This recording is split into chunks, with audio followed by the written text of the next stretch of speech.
everybody. Welcome back to Passions Podcast, the podcast where we talk about the soap opera passions. I am your regular host, Latara, back today with one of my faves, Uche. Hey, y'all. Uche in the house. Uche, I'm so excited, so happy to have you back. We always have a good time when you're on, so I'm thrilled to have you because we have already been talking for like 20 minutes before we even started recording, cracking up and catching up. So we're about to have a good time, y'all. Yes. So before we get into the episode, let's say shout outs to all the patrons over on the Patreon. Thank you to Munashe, Brelyn, Lisa, Sid, Sarana, Randall, who is my dad, and he has changed his name, and it threw me.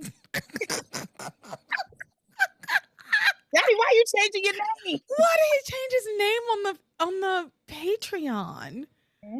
Parents are weird. Hannah, Camelia, Samantha, Jeanette, Eric, Fantasia, Sean, S, Larissa, Maria, Greg Lopez Fitzgerald, Lisa, Jessica Jean, Laura, Karen, Uche, Justin, Paige, Casey, Garange, Tom, Shawnette, Pablo, Steven, Daisy, Shane, and I Lost the Game.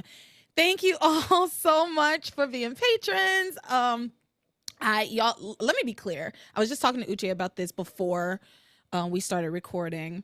The Patreon has helped me so much financially. If you have been a patron, thank you so much. It's been a tough year for me because, a lot of I quit my job and started working part-time because I had to do some self-evaluation and evaluate some things. You will be happy to know I finally got a new job. Thank you to Maria. Our girl is employed. I'm employed again. Really employed, not that bullshit part-time. Not that working part-time is bullshit. I actually really loved, if I could pay my bills and not be incredibly stressed out and be like literally depending on Patreon money, I would always work part-time, right? Like I would never work full-time.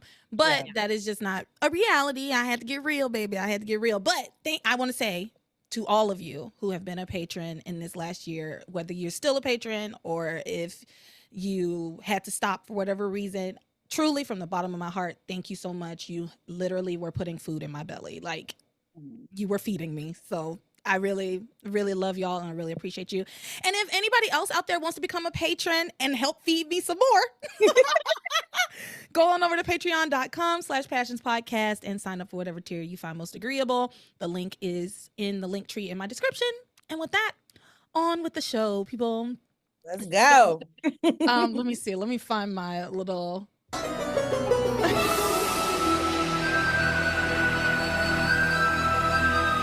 On with the show. So we're not even starting with magic, but I wanted to use... The magic music is the best. I love it. All right, so today we watched 681 through 685. Yes? Yes. 100%. We are so close to 700. I can't believe it. It's wild. Because the last time I was on here was I think 611 around there. So it's been a bit, but we're finally almost there. I know. We're almost to 700, which I also cannot believe. But I mean, I have been doing this for literally years. No, which feels crazy. So today we're gonna start off with what's going on with our troubled marriages in the hospital. Uche and I were just talking before we recorded about how messy this week is. Yeah. And how everybody just ends up at the Seascape and a Seascape restaurant, and at a certain point that's just where we're gonna be, and we might be talking about one storyline and it might slip into another because everybody's kind of interacting with everybody, and it was a lot of fun, honestly. It was fun. It was fun to kind of see everybody come together in one spot.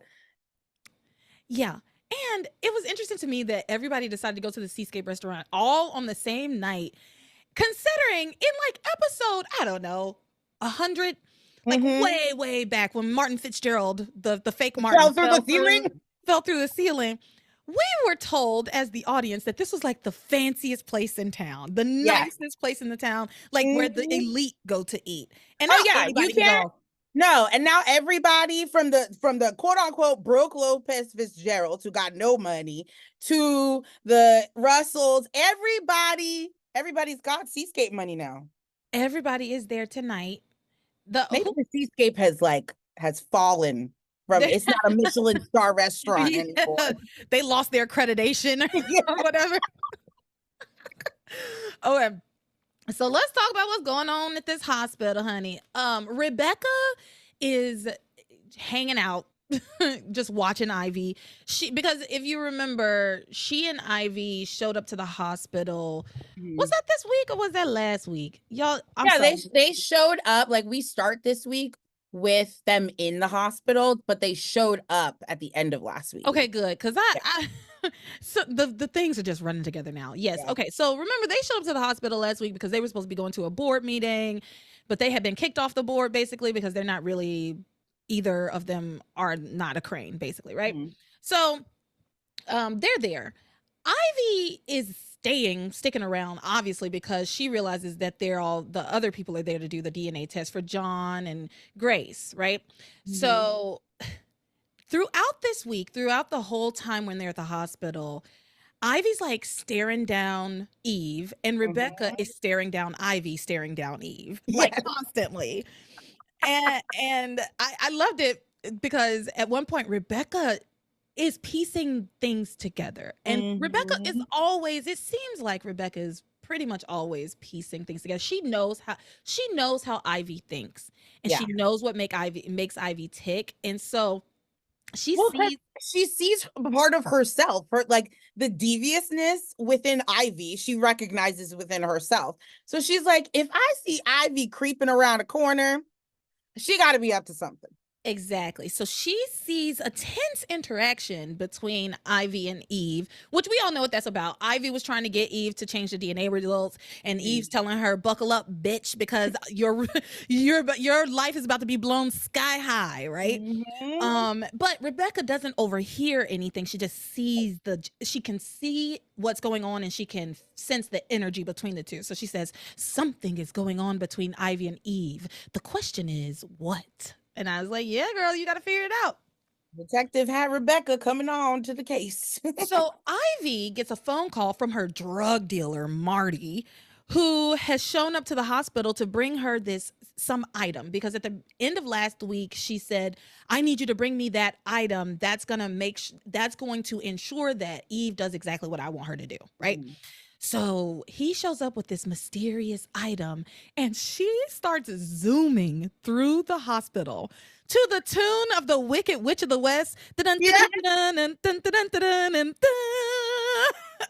was so good.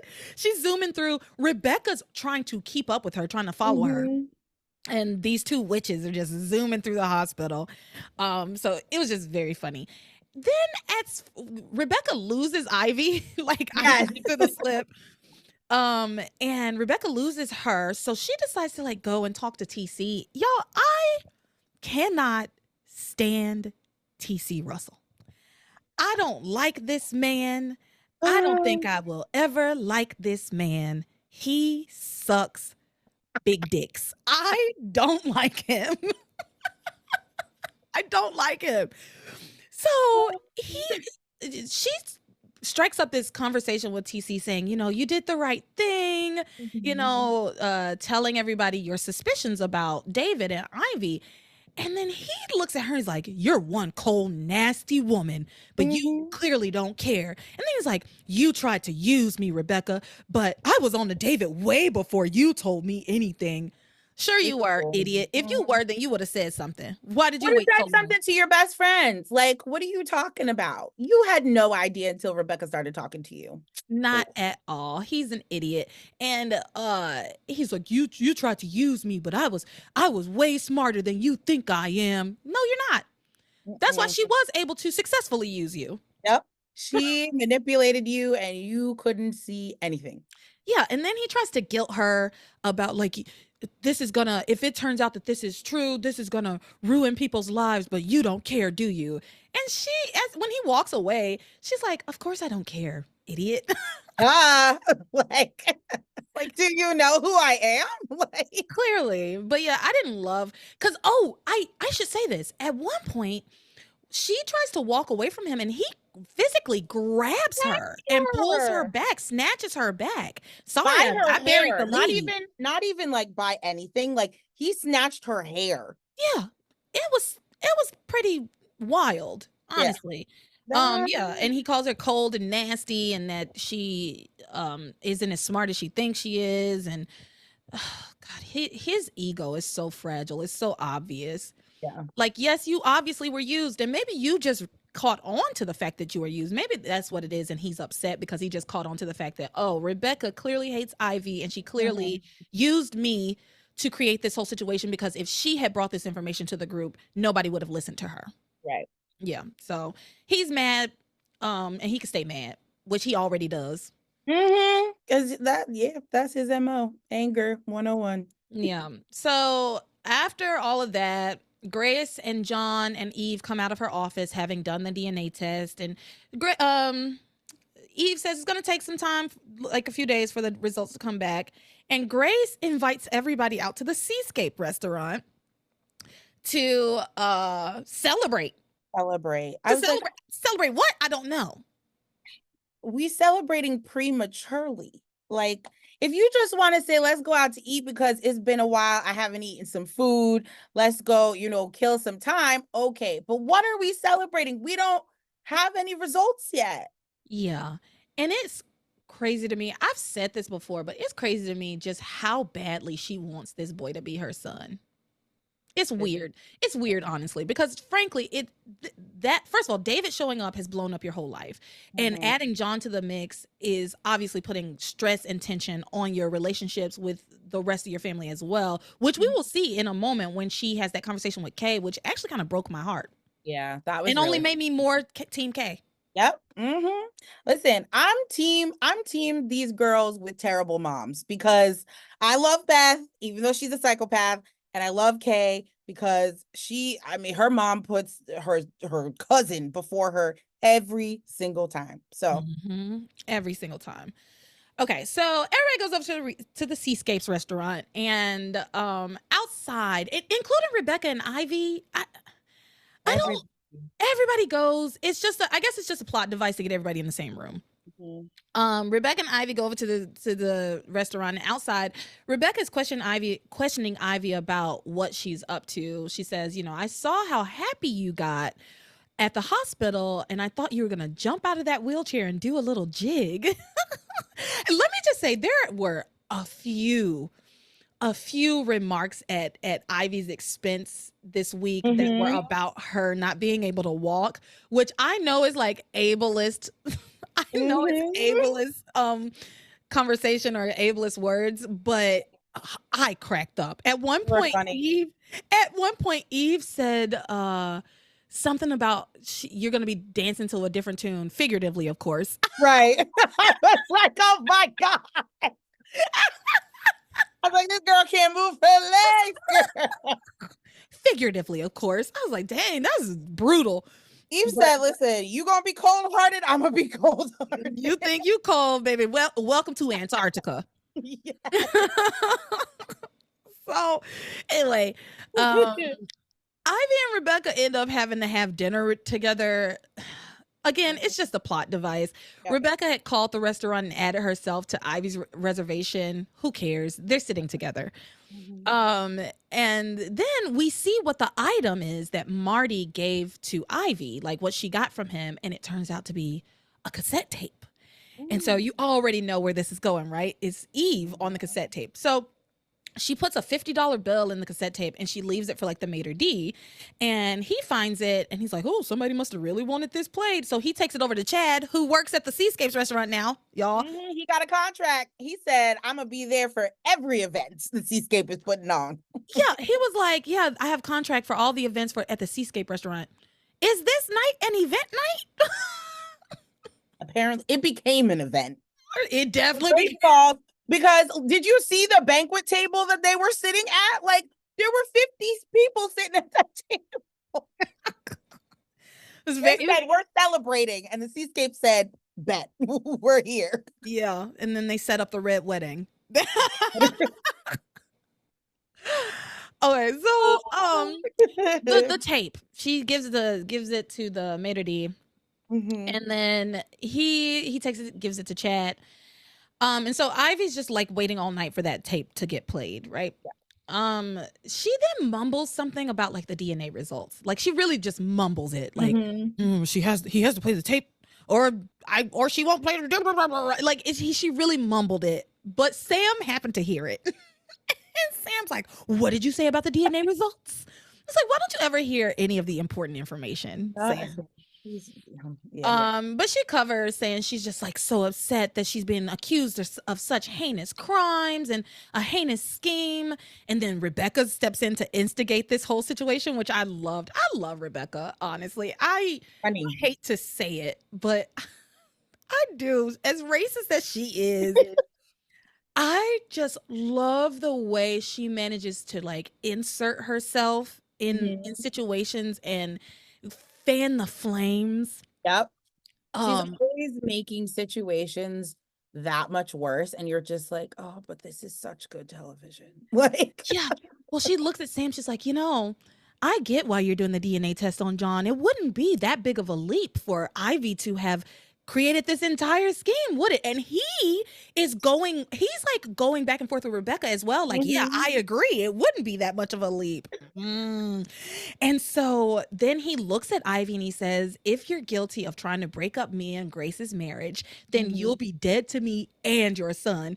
And Ethan will never speak to you again. It's like, you can't speak for Ethan. You just found out he was your son. So you can't speak for him. Like, that lady is his mama. Regardless of what she has done, she raised him. You just showed up, sir. Like, let's by no fault of your own. By no fault of your own. But exactly. But if I was Ethan, I would be mad. Like, don't tell my mama that I will never speak to her again over some shit that's between the two of you. Like, you don't know that about me. But anyway, he's like, your son Ethan will never speak to you again. So help me God. And then he just storms off. And Rebecca's delighted. Right. As she should be. So anyway, let's talk about Chad playing that tape. He does play the tape of Eve singing the song, My Baby's Gone. I need to learn that song. It's actually so pretty. It is really pretty. Yeah. It's so sad. Yeah. It's melancholy. Yeah. But it's a haunting melody. Yes. Yeah, it really is. He plays the song.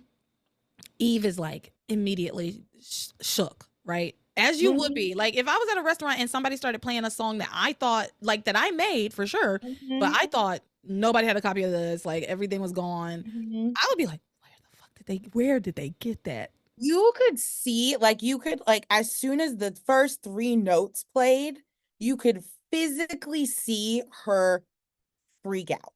Like, she was just like, she's like eating food and is like, oh my God. But like, it can't react like physically, but she's just like, holy crap. Where is this music coming from? Who has my voice? How did this get here? What's going on? And you just see Ivy in the background just smirking. Beaming. Beaming. I think at one point she like cheers, like does like a cheers motion with her she's like glass to Eve, towards Eve. So the music comes on. Eve is terrified, worried. TC is like enchanted by the singing. And then Simone is like, I know that voice. I would know that voice anywhere.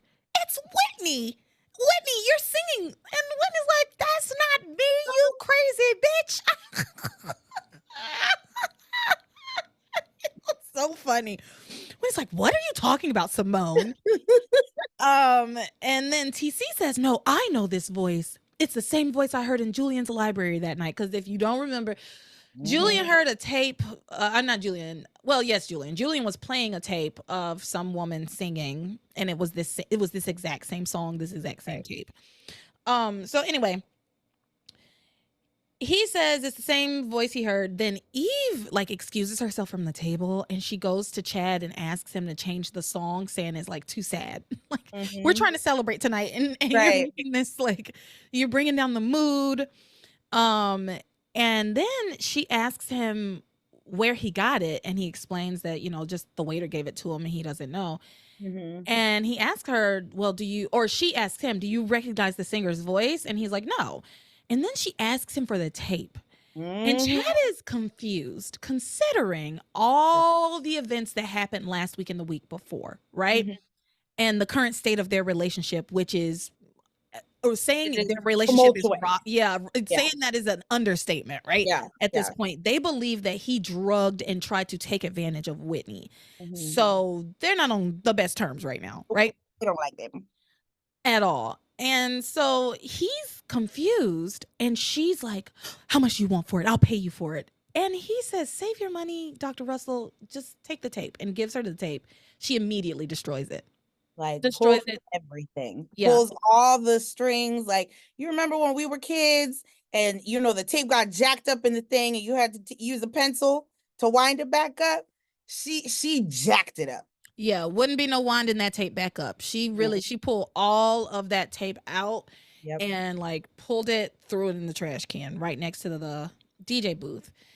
And so yeah, she immediately destroys it. Ivy's looking over at her very smugly, and then she confronts Ivy immediately. And Ivy, of course, just threatens her some more, saying, "You're going to change those DNA results, or I'll make sure all your secrets are exposed." Okay. So this is the moment where we have to talk about some other stuff, because there's more Ivy and Eve stuff, but it all happens after the Theresa stuff. Yeah. And there's a lot of Theresa stuff. So Theresa is the focal point this week. as she should be. Yes. As she should be. And I'm glad, like, here's what happened. We had a bunch of weeks where we were focusing on Theresa trying to keep her secrets from Ethan, and a lot of like her and Ethan. And it did get very stale and it got very old, in my opinion. Yes. And now, and they gave us a little break. It was like last week and the week before, we didn't get a ton of them. Like, she tried to take her own life, and that was terrible. Right. But for the most part, they gave us a decent break on this storyline. And now we're back into it, and Theresa has made a 180 turn, and I love it.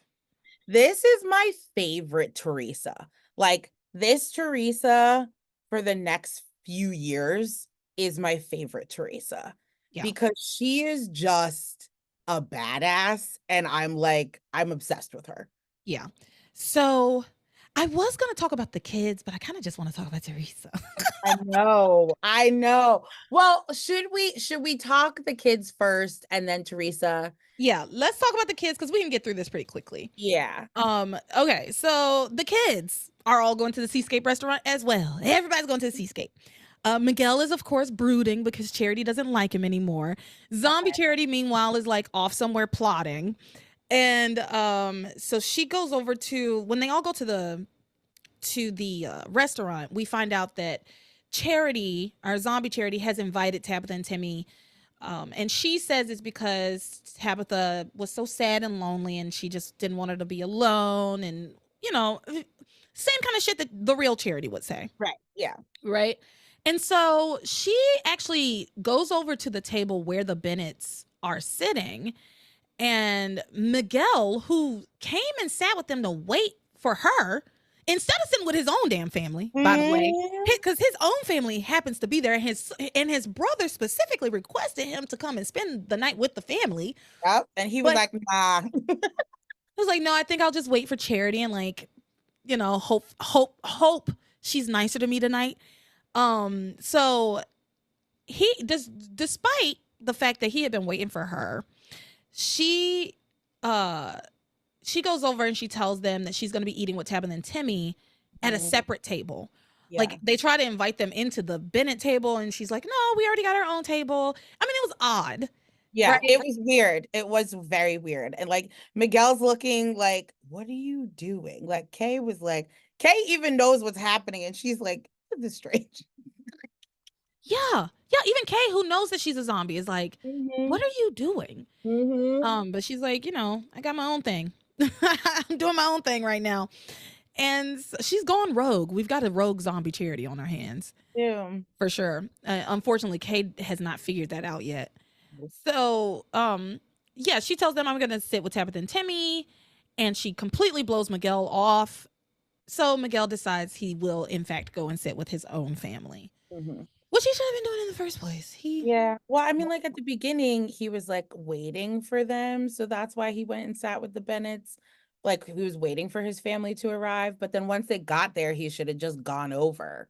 Like Yeah. it have taken this whole Charity situation, but whatever. We know Miguel's a dum-dum, so Yes. So at this point, because Kay wants Miguel to sit with them, but he decides to go and sit with his family. mhm. So at this point, Grace pulls Kay to the bathroom. She's like, Kay, I need to go to the bathroom. Come with me. And Kay's like, okay. And they go so that Grace can have a little chat with her, a little heart to heart with her daughter. And Grace really got on my nerves with this and it made me sad for Kay. Grace says, I'm worried about you. I see the way that you're acting with Miguel, and I feel like you're trying to use the trouble between Charity and Miguel as an opportunity to make a play for Miguel. Girl. And so what if I am? Why are you Like, in teenagers' business like this? Like, it's literally. teenage love. As long as they're not like doing some crazy, Mhm.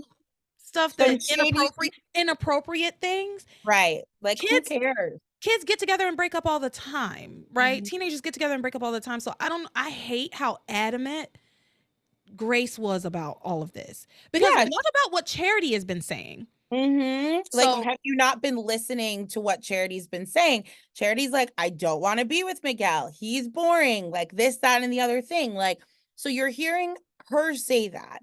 You're seeing what it's done to Miguel. Yes, you believe that they should be together, but clearly, right now, they don't. Charity doesn't want to be with him. So you should be okay with that. And like your daughter, cares about this kid. Let her have her piece. If the opening is there, oh well. yeah. What's to do? It's not a big to me, it's not a big deal. They're teenagers. Right. Like they're not getting married tomorrow. But Right. that is still on Grace's mind. And she's also acting like Kay is breaking up Charity and Miguel's marriage. Yeah. I'm like, they're not getting married yet. Yeah. Like, So Kay tells her mom, like, I don't know what you're talking about, as it pertains to the accusations of her trying to get with Miguel. mhm. And Grace says, yes, you do. Like she stops, she's like, yes, you do. And she says, and I don't think you should be going after Miguel. And oh God, this is what bothered me too. This really bothered me. She says, I don't think you should be going after Miguel. It would really hurt Charity. And Kay points out how awful Charity has been acting towards Miguel, rightfully so. And it just bothered me. She's like, you shouldn't go after Miguel because it would hurt Charity. But Charity clearly does not give a fuck about Miguel as far as you know. Like we all know what's really going on, right? Right. But if I'm looking at this from the perspective of Grace doesn't actually know what's going on and she's seeing her damn niece be the most horrible, mean, nasty girl to Miguel. And also just saying out of her mouth over and over again, I don't want to be with him. I don't want to be with him. He's boring. Get a grip, lady. Like you're a grown woman. It doesn't make any sense. Like literally go focus on your own relationship. You have some man who has come in to blow up your family. Why are you concerned about teenage love? This is so dumb. Also, just be supportive of your daughter. Yeah. Because, again, as far as Grace knows, Kay isn't doing anything wrong. Right. She's like literally just trying to be there for her friend. Baseline. Like you've known that Miguel and Kay have been friends since they were kids. So you've seen the way that Charity has been treating him recently. And Kay, being a good friend, is literally just trying to be there to support him. And you're literally like accusing her of trying to break them up, which I mean, technically, yes, she is doing that. But, but you don't know that. She doesn't know that. So like, you're just taking what you see and like, you're getting upset because she's trying to be helpful and supportive. And that's an indictment on Grace. Right. Yeah. And it's an indictment on Grace and who she is and what her relationship with her daughter is. So, like you just said, that's exactly what Kay says. She says Charity's been very horrible to Miguel. And also, if I want to be his friend and make him feel better, why shouldn't I? Yeah. She says, and also, and another thing. What would be so wrong with me and Miguel being more than friends? And so Grace says if Charity and Miguel can get through this rough patch, then I believe that they'll be together forever. And I believe that they belong together. So that means that you should stop pursuing Miguel. And Kay says, I'm not pursuing. Girl, my notes. Because sometimes I speak to text my notes. So my note says, Kay says, I'm not pursuing the gay. I'm his friend.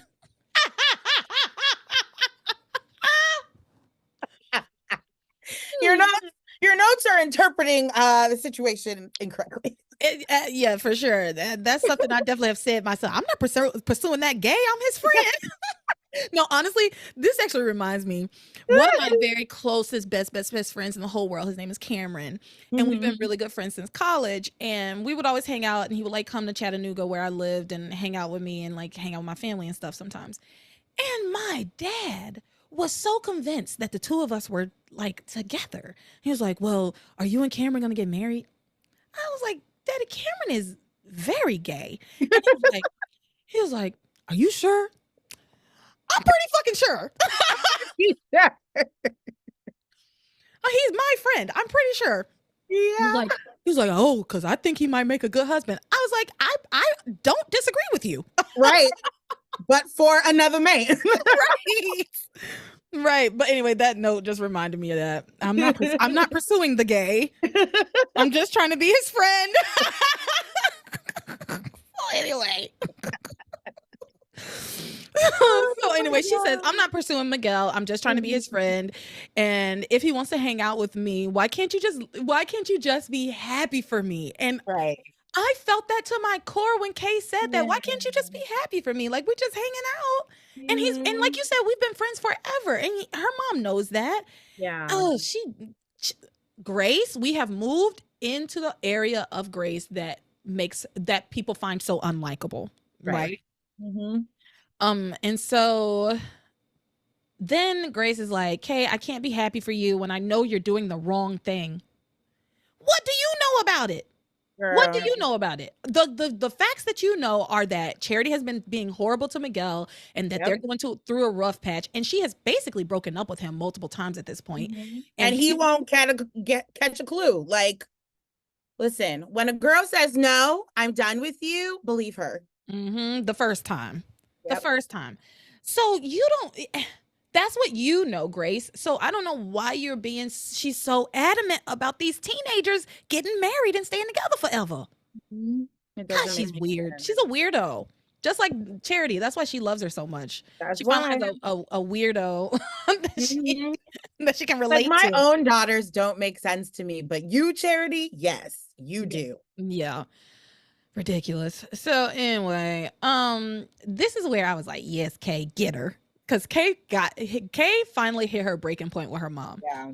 So Kay says, what about me? What about what I think? Because I think Miguel and I should be together. So why doesn't what I believe count for anything?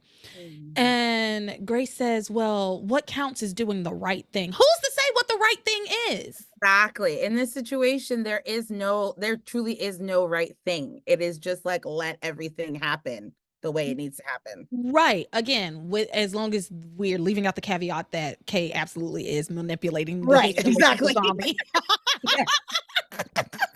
Leaving that aside. Just put that to the side. Because Grace doesn't know that, right? Grace doesn't know. Exactly. And Kay tells her, you know what? The right thing doesn't pay. And if I want something, I'm on my own. That's what I have learned from you, basically. Because look at how you have been treating me since Charity showed up. And now we have John. And she's like, and you wouldn't even ask him to give up a piece of bread for me, I'm sure. And he just showed up. And she says, I'm not going to get anything from my mother or anyone else in my family, so I have to take things for myself. I was like, yes, thank you, Kay. I agree with Kay, because this conversation with Grace enraged me. And also, I do remember the conversation that Grace had with Charity, which was actually Kay, when she thought that she was only talking to Charity, right? Yep. And she basically told her, I wish that Kay was like you. Right. That was so sad. I was like brokenhearted for Kay at that point. Like, and like, at that age, like they're teenagers, like they're at that age where every single word you say to them, they take to heart. Like that is what happens. So for you to tell your daughter, or well, your niece at that point, like, oh, I wish my daughter was more like you. Like, and your daughter is hearing these words being like, you don't care about me. You don't like me for who I am. Like, I'm your own blood. Like, That definitely will be a deep childhood wound. oh, And for and sure. it alters your brain chemistry, right? Yep. So Mhm. hearing something like that. 100%. And so Kay says, I've learned that what the right thing is depends on myself and I've learned that what's right is depending on myself and taking what I want. And you know what I want right now, Miguel, and you can't do anything to stop me, Mom. Nothing at all. And then she goes and joins Miguel's table with the Lopez Fitzgerald. She's like, I'd rather go have dinner with them. And Yep. I cannot blame her. Can't get upset with her for that. Yeah. And then Theresa asks her a question. So Theresa has been asking everybody this question. We're going to talk about it. So I'm going to go ahead and go ahead and say what the question is, and then we're going to go get into the Theresa stuff. Theresa has been asking everybody this question, which is, would you do something wrong if it meant you would be able to get back the person that you loved, right? Like you had lost your love and you could get them back, but you have to do something wrong. Would you do it? And everybody's been given, pretty PC answers. But Kay gives this answer, and she says, it depends on how much you love that person, or if you truly believe that you're the only person that can make them happy. And y'all know that's Theresa's. Yes, Theresa heard that and took it to heart for sure. Yep. Okay, so there's a few things after Theresa's stuff, but we shall return to that momentarily, because now it's time to get into Theresa's bullshit. Ooh, here we go. Here we go. Strap in. Make sure that you keep your arms and hands inside of the ride at all times. All appendages inside the ride. Yeah. That's what they say. That's what they say on the People Mover in Disney World. Keep all your arms, legs, and appendages inside the vehicle. What's the People Mover? It's like think of it like a tram car, right? And it like moves all around Tomorrowland, which is like Future World in the Magic Kingdom. So you get to like drive around. Okay, now back to passions. Okay, y'all. Let's talk about Theresa, my girl. Theresa. You remind me of a West Side Story. Real. This is my girl right here. Okay, so Theresa is going through it, y'all. Remember, she has been tricked by zombie Charity in the form of Julian, who is we're meant to believe is also the devil, into signing this contract so that she can get Ethan back. So she's like, she knows she has to do like something bad. We don't know exactly what the plan is, but we keep alluding to this plan. I have to go through with the plan. So Tabitha, Timmy, and zombie Charity are spying on Theresa as Theresa is grappling with what she is going to do, right? And if she's going to go through with this plan. And I just want to say this. At one point, zombie Charity says, when Theresa goes through with this plan, all heck is breaking loose in Harmony. You are a demon. You can't say hell. But I literally was like, are you kidding me? Like, are you kidding me? You should have just said hell. You from hell. You the devil himself at this point. Like, right. It was just so funny. It didn't matter at all. It just made me laugh because she's like, all heck is breaking loose. And I'm like, you are a demon. You could say all the bad words. So they're following Theresa around as she kind of struggles with her choice. And her family is rallying around her because remember last week, Theresa tried to take her own life, and for whatever reason, nobody took her to the hospital. So she's just at home. And so her family are all there just like, we love you. We're so glad you're still here. And, Pilar says something about taking a life as a mortal sin, whatever. And then she tells them, I did make a clean break from Ethan. I told him that I can't see him anymore, and they're all very proud of her. And I really, honestly, I really liked this. And again, I will say, and I think I said this before we started recording, and I probably said it last week too. Mhm. The things that Theresa, the things that she's been saying and doing in the last like few episodes, to me are like the exact right response to what's been going on in her life. Like telling Mhm. Ethan, I need some space. Like, Right. I want to move on with my life. And then telling her family, I made a clean break from him and I want to, just do better and get on with my life.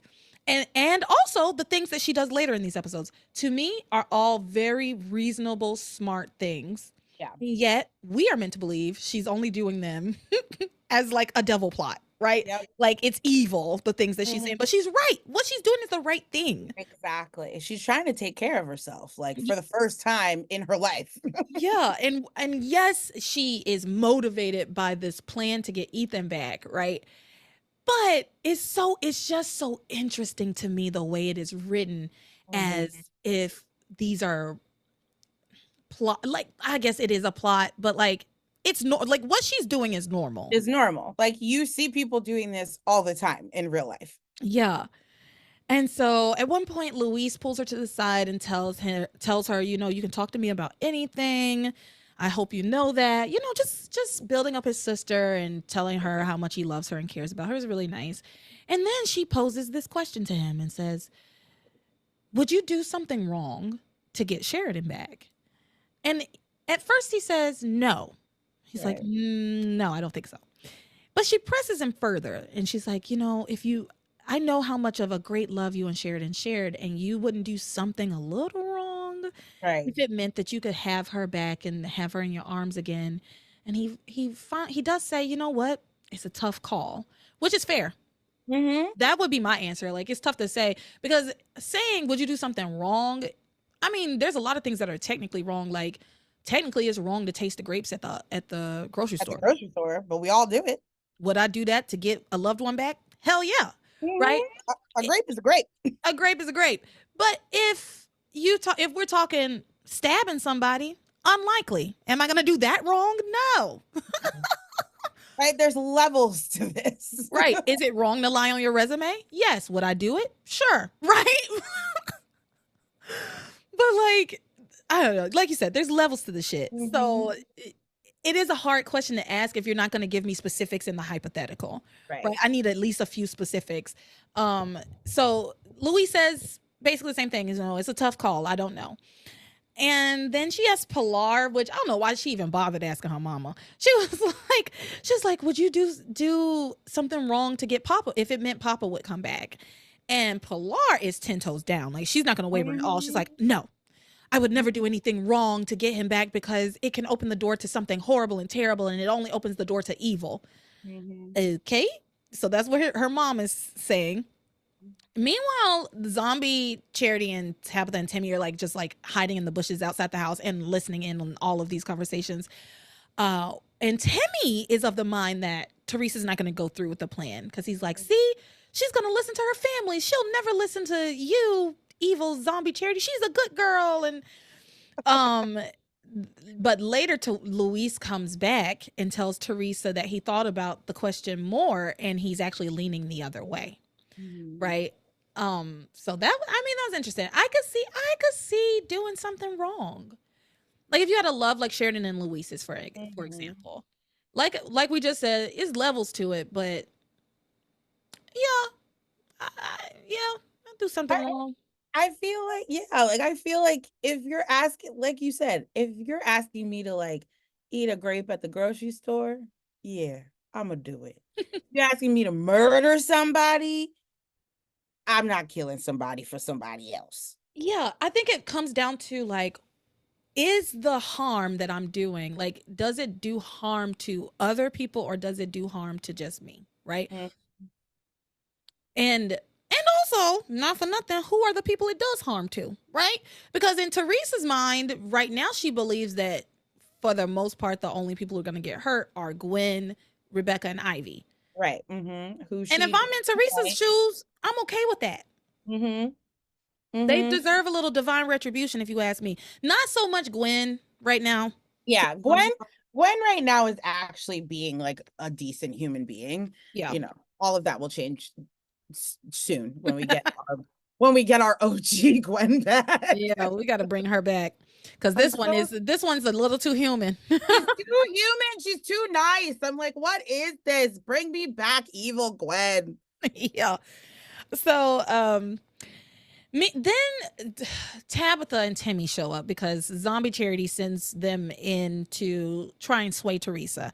So Tabitha rings the doorbell. Theresa answers the door. Tabitha says, "Oh, I just came by, pop round to get some sugar." Pip, pip, cheerio. Just pop Like, round. why is she English? She is English. Oh. I'm that's my Tabitha impression. I can't do it. Anyway, she said she came around to get some sugar, Yeah. and that she wanted to teach her Timmy about small town hospitality. Yeah. Because Theresa asks her, "Why did you come all the way over here when you could have just gone to the Bennett's house next door?" Bro, she's at the grocery store.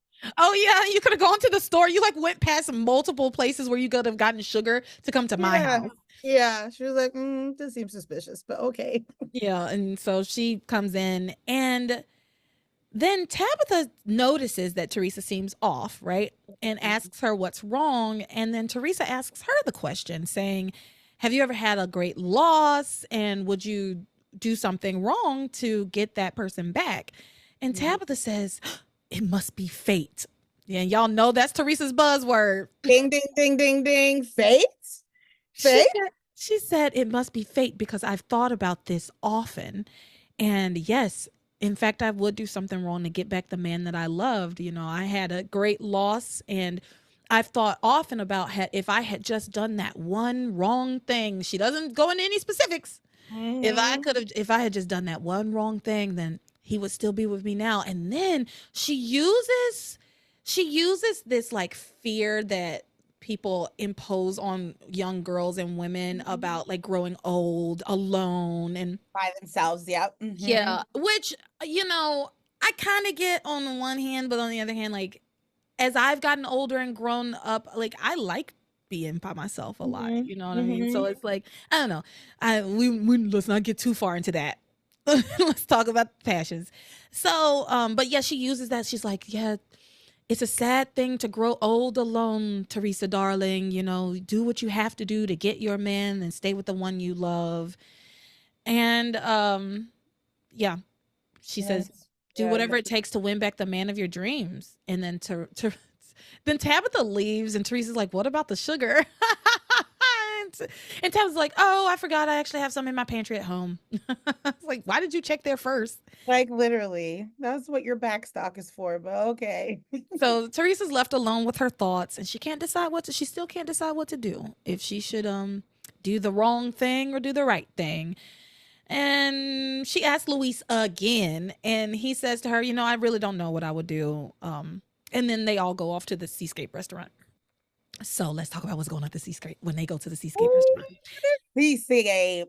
So at the Seascape, Ethan and Gwen are having dinner together, right? And he explains that Theresa told him that she wants to have a clean break from him and move on with her life. And then he and Gwen talk about them being friends, and they're just having like a really lovely dinner. Yeah. Theresa and her family show up. Luis sees Ethan and Gwen having dinner together first. He turns around to his family. He says, "Maybe we should go somewhere else. Maybe the Lobster Shack." Lobster Shack, baby. Lobster Shack, baby. And he says, "Maybe we should go somewhere else. The Lobster Shack, perhaps." Theresa says, "The Lobster Shack? We're already here and I'm hungry." And then she sees that Ethan and Gwen are there. And he's like, "Yeah, that's why I thought maybe we should go to the Lobster Shack." And she says, "No, it's fine. I think we should stay because it's a small town. We're bound to run into each other." Teresa's being very mature about the whole thing. She sends Luis over to Ethan and Gwen because Ethan and Gwen by this point have also seen the Lopez Fitzgerald family and have decided maybe it's best if we leave. Right. Teresa sends Luis over to tell them it's okay if you stay. And he does that. He goes over, he says, "Hey, my little sister's, she's growing up. Okay. She's mature. And she said, it's a small town. Y'all are bound to run into each other. Enjoy your fucking lobster. And he Yep. goes back to his family. And so everybody's so impressed and proud of how mature Teresa's acting. And I too love it. And I know, again, I know it's a plot. Like, I know it's a plot. But it's the right plot. Yes, exactly. We need to see some growth from her. Exactly. And if it took the devil to do it, it took the devil to do it. At this point, we got to make things happen. We got to make things happen. Yeah. And she's making it happen. And I love it. And so then at dinner, Theresa asked Miguel the same damn question about would you do something wrong if it meant that you and Charity could have things back the way that you were before. And he says, no, like a firm no. I feel like our love is based on all that's right and good and with honesty and truth, and doing something wrong would just cheapen that. Okay, fine. Fine. I mean, you're 16. I don't know why she's even bothering with asking you, but that's his answer.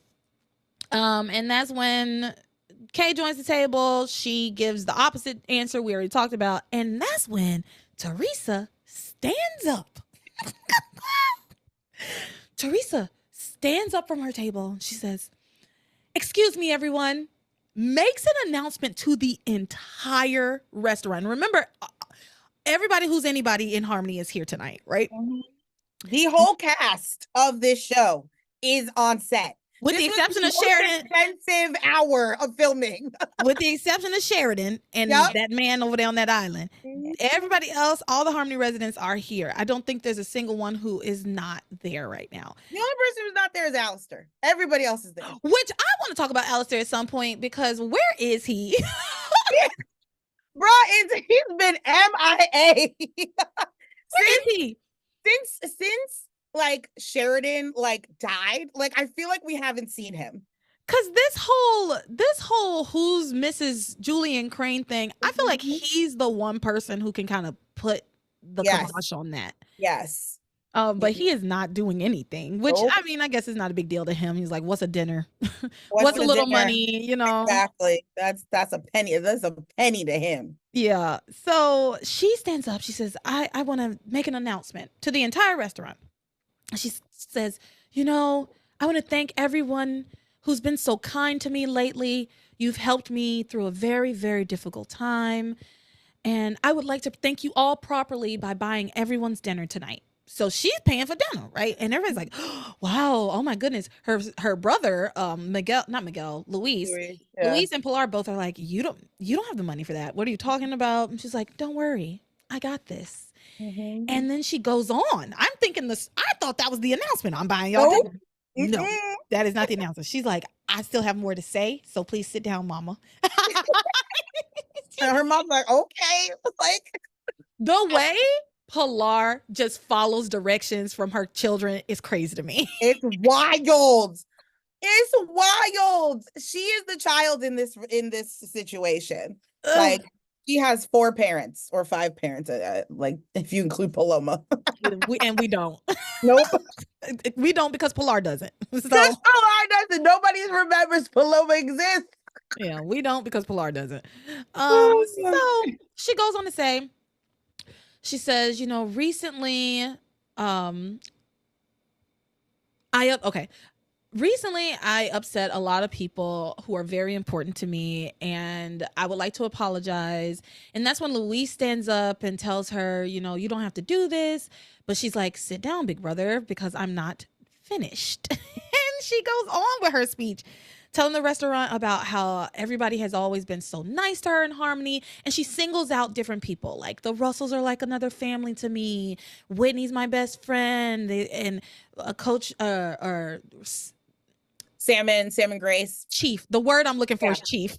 Chief like, Bennett. Chief Bennett, you've been like a father to me. And they bring up that damn tomato soup cake again. She's like, and Mrs. Bennett, you know, you always have a slice of tomato soup cake for me. And she just singles out everybody and says really nice things about them. And she says, and you know, I've learned so much from the people in this room, but the people who have taught me the most are new friends, actually, People who only came into my life a few years ago, but they have changed my life forever. Ivy and Rebecca, you have taught me so much about life and love and how to get what you want out of life. She says, you've taught me so very much, and that's why I want to treat you all to dinner tonight. Just bill everything to me, Mrs. Julian Crane. Ow! Mic drop. Let's go. Like, I don't know. Do I have like a baby and Ivy and Rebecca? They stopped in their tracks, right? They were not happy. They were not happy about this announcement, baby. The restaurant is shook. Everybody is freaking out. Like Whitney's like, what? Grace and Sam are like gonna pass out. Like everyone is freaking out. And Theresa is calm as a cucumber. Okay. And personally, listen, Teresa's young and naive, and she doesn't know the extent that Ivy and Rebecca are willing to go to get what they want yet. Like, she doesn't understand just how low they are, I don't think. Right. Pilar does, though. And Pilar is very, very worried, very concerned for her daughter. And as she should be, honestly. And so she and Louise talk to Theresa and try to convince her, we don't need the Crane money. We can take care of you. Everything's going to be fine. But she says to them, y'all are the ones who are always telling me to live in reality. Well, this is my reality. I'm married to Julian Crane and I'm carrying his baby. And I need to be able to give the child, my child, what he or she is entitled to. And I'm going to do just that. And honestly, you can't be mad at her for this. She's absolutely right. She should get something out of the motherfucking deal. She's been put through hell. She's gone through so much. The least she can get is some money. Minimum. Bare minimum. They owe her that much. Yep. They owe her that much. Yeah, to take care of her and her baby. Right? So, and like she said, she is literally carrying the Crane heir. Like, that baby is not going to just be living out of a shoebox or eating, just regular Gerber baby food. Like, this baby is going to get the life that it deserves, and that comes with the Crane money. So whether you like it or not, this is happening. And I also don't think that Theresa fully understands what being the Crane heir might mean for her child too. Like, she hasn't had the misfortune yet of encountering and dealing with Alistair in that capacity. And so I can look at her and applaud her for this, but I also can see how this could possibly be very detrimental. And I can see where Pilar is coming from. I do. I totally, because Pilar's been in that horrible house for many, many years, and she knows how evil those people are. Right. Specifically Alistair and Julian.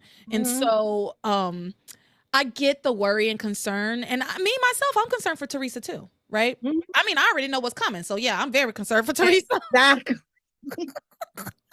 Stuff is about to pop off. I'm very concerned for Theresa, but in this moment, I'm very proud of her too, because she had an impossible choice to make here, honestly. And it's like, what am I gonna continue struggling with my family as a single mother, or am I gonna be a rich widow single mother? When you think about it in those terms, it is actually an easy choice to make, even if it does mean that I have to argue and fight with Rebecca and Ivy, right? I think she just was not incorporating Alistair into the conversation, right? She wasn't thinking about Alistair because she doesn't know because he's out, and plus because he's out of sight, out of mind 99% of the time. The only time he comes into town or is involved in stuff is when he needs to come and fix some shit that he doesn't like. Other than that, the man is off doing whatever, sleeping with whatever secretary and gallivanting all over the world. So you can't even blame her for like not even thinking about Alistair, because he truly is not around. Yeah. 100%. You're absolutely right. Out of sight, out of mind. So that's it. So at this point, Ivy consults with her lawyer, Ethan. She consults with Ethan and tells him he has to you have to put a stop to this. You need to stop Theresa. And so he goes and tries to talk to Theresa and tells her, this pissed me off. He's so annoying. He tells her, I know you've been through a lot, but I think that there's a better way to deal with all of this. He says, you're not really married to Julian. And then he cites the fact that she was drunk and he took advantage of her and they married her. She married him, but she thought she was marrying Ethan. And she doesn't remember the wedding and all of that stuff. Yeah. And so he says, you said it was an accident, a horrible mistake. And so that means you never really married Julian. That is not what that means. It means I married Julian and it was a mistake. And but see, and somehow he's a lawyer. Like lawyers deal in the facts. Just because she doesn't remember it doesn't mean it didn't happen. Yeah, that's that. I feel like that's exactly what a lawyer's job is to like pull away all of the circumstances and say, here are the facts. Here's what happened. 1, 2, 3, 4. Right. But Ethan is an idiot. And so he doesn't even know how to do his own job and doesn't even understand that your mom is up the creek without a paddle. Okay.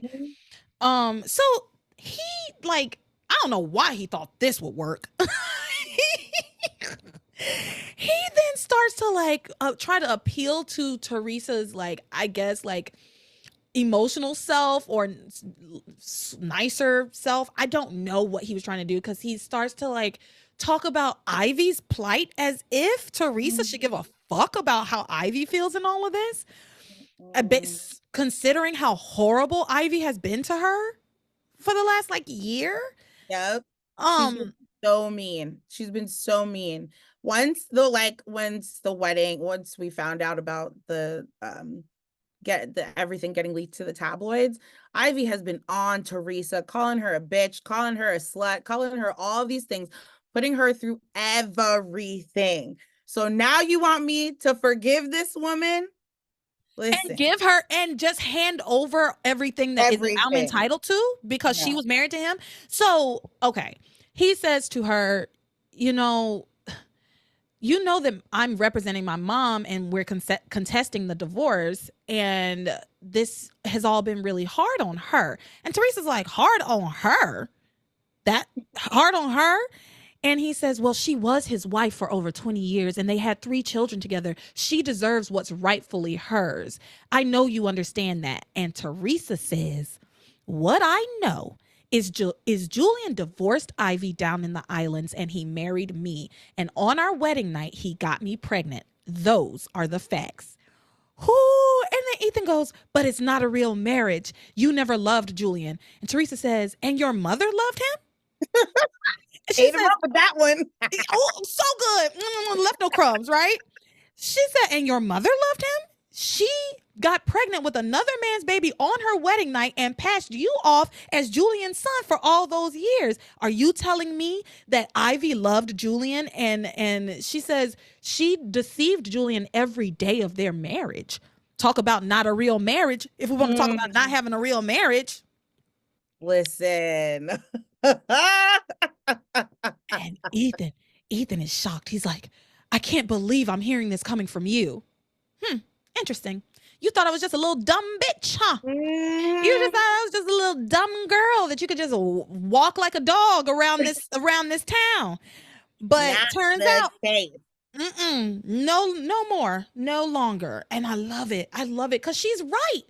She's right. She is correct. She is correct. It's just she's not speaking anything that is not the truth. Like you sitting here being like, oh, my marriage isn't real because there wasn't love in it. Meanwhile, your mother did not love that man. She didn't want to marry Julian at all. She was ready to marry Sam and only married Julian because of some manipulation and bullshit. So, as a matter of fact, Ivy talks about how she was tricked into marrying Julian, which is exactly what happened to Theresa as well. She was tricked into marrying Julian. There's such parallels. I forgot about that. Yeah. That's so true. Their entire storylines, like Theresa and Ivy's backstories, especially as it pertains to like Julian and like getting the man that they love. Yeah. Parallel lines. So wild. I never even thought about it that way. Yeah. Crazy. And then she got pregnant with the man's with Sam's baby on her wedding night. Same thing with Theresa. Mm-hmm. Holy crap. Yeah.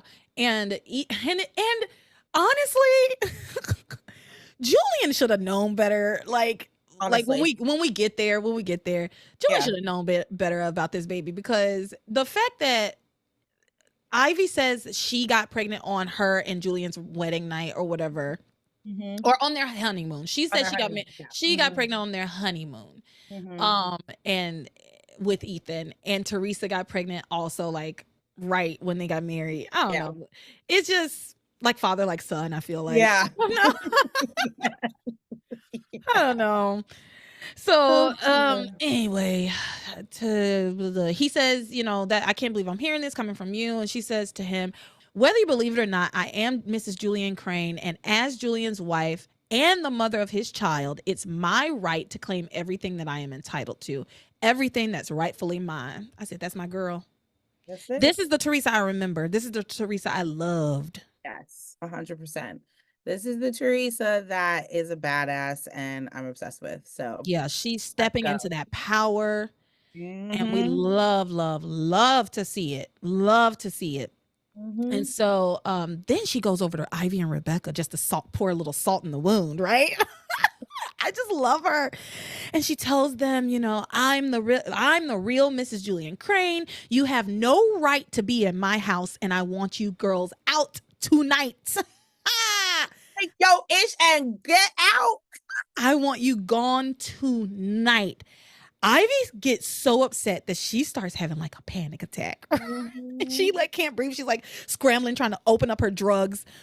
And then Rebecca tells her, oh, sorry, I skipped ahead. So Ivy's like having this panic attack, and Ethan calls Eve over to help Ivy, which was hilarious because Ivy, obviously, like we know, has been tormenting Eve for days now, right? Yep.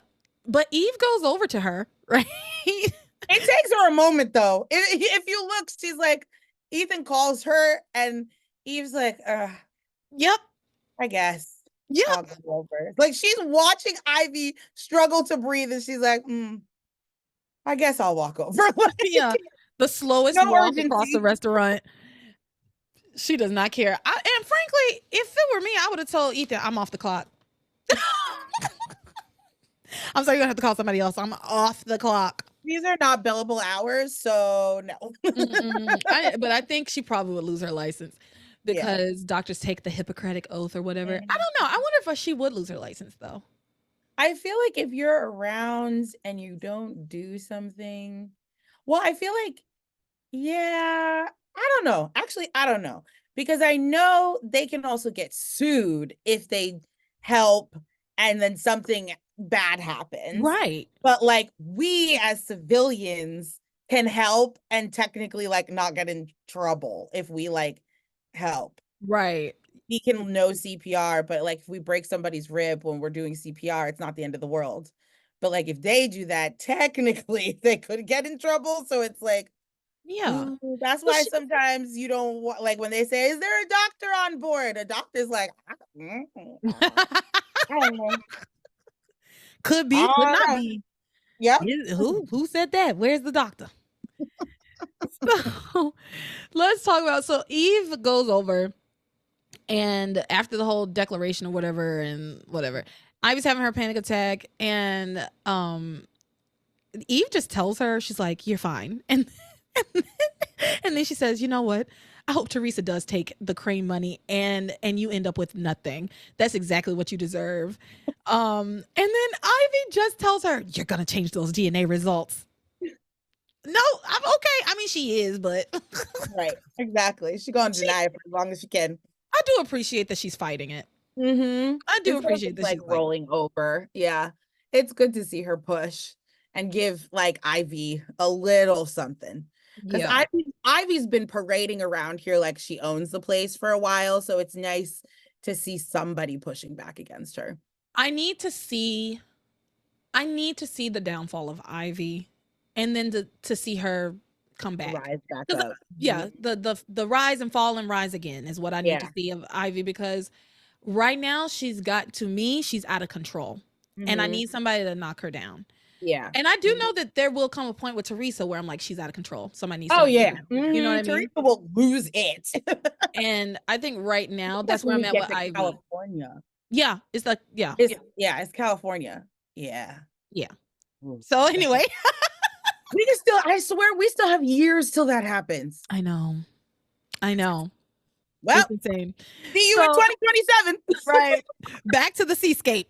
So, meanwhile, when all this going, all this hoopla, Gwen has a little chat with her own mother. She pulls her to the side and tells her, looks like the housekeeper's daughter finally got the best of you. Not you chewing up your mama and spitting her out. She says, look at you. You have no home. You have no money. So from where I stand, Theresa has won. And she says, and you did all that plotting and scheming. You left father because you thought that you were going to be able to be Mrs. Crane, but now Theresa's Mrs. Crane. Like, you have nothing. And Rebecca like looks at her own daughter and is like, why are you talking to me like this, Gwen? And but Rebecca says, you sound like you're on her side. And Gwen says, no, I'm not on her side. I'm on my own side, which means I want no more of your schemes and your plotting. And she leaves it at that. Rebecca says she's just trying to secure a life for the two of them. But Gwen doesn't need her mom's money, or mom does secure a life for the two of them. Gwen has a rich father. Right, exactly. So she's good. Like, no matter what you do, Rebecca, Gwen's going to be fine.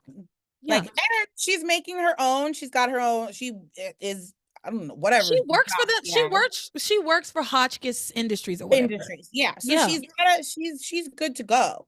But you, Rebecca, you got nothing now. And honestly, if I was Rebecca, I would just, and I'm the kind of person that Rebecca is, I would start shifting gears and be looking to my daughter to like take care of me. Right. Yeah. Like, I've taken care of you all these years, right? I'm your mother, put me up in it. Like, chill. I don't know. I don't get what Rebecca, I do know what Rebecca wants. She wants influence. She wants influence. It's not the money for Rebecca. It's really more about the influence, the power for her. Exactly. Yeah. And Gwen does not have influence or power, so she can't help her with that.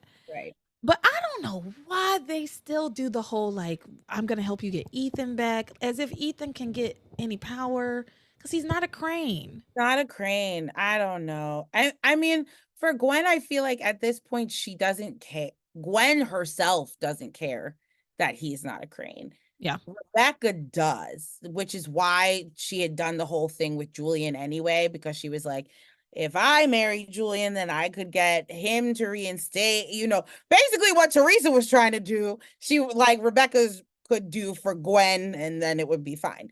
But yeah, it's just wild. Wild. So Rebecca like goes off to the bathroom, and this is where Zombie Charity comes in, because Zombie Charity is talking to Tabitha and Timmy. She says, everything's going exactly to my plan, and now it's time to raise the stakes, and I'm gonna go and cause an explosion. And so she goes off, and we see her appear to Rebecca in the bathroom mirror as Julian, right? And he tells her, oh, Bex, you're the one that I loved when I was alive, and now I'm back to help you. I'm gonna tell you who killed me. And so then Rebecca comes back out. We don't see what she says to her, but Rebecca comes back out and just flat out accuses Theresa in front of everybody of being Julian Crane's murderer. And that's how the episode ends. She says, Chief Bennett, I want you to arrest Theresa Lopez Fitzgerald right now for the murder of Julian Crane. And Theresa and Pilar vehemently deny these allegations, right? Then Rebecca says, well, I know what I saw, and She says that she saw Theresa at the wharf that night with a gun, and that she was she could tell that she was like upset and angry, and she saw her go into the cannery. And then hear the gunshot. And but she didn't see Theresa shoot Julian. And then they're like, well, why didn't you say anything sooner? Why are you just now saying this? And she's like, well, I didn't put all the pieces together until just now. What are you talking? What do you mean you didn't put all the pieces together until just now? One piece. Like you just said it. That was it. It's just one piece. There's nothing else.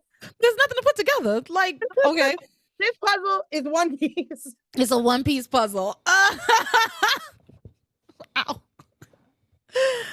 Oh, God, it's so funny. Yeah, so she said she didn't put it all together, and she just continues to accuse Theresa, and then she's I think Pilar is like, well, lots of people had guns that night. Everybody had guns that night, and everybody had a motive to kill Julian, and we all chased him down to the wharf, right?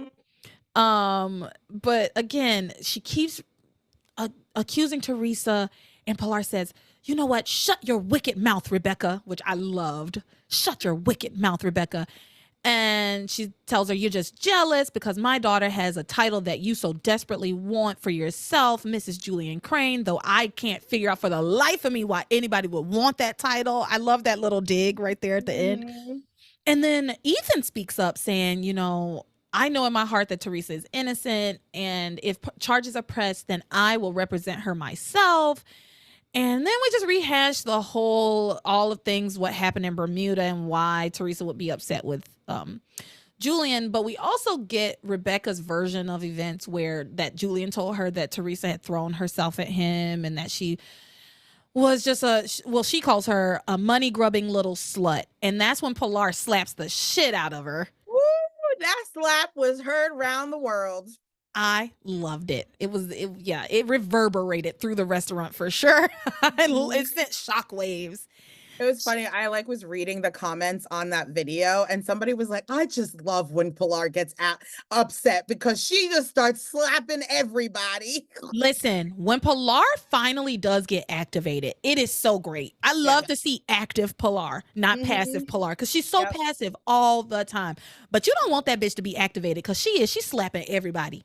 Yep, she's not asking questions. When she told Ivy that she would push her wheelchair over a cliff, she meant that shit. Like,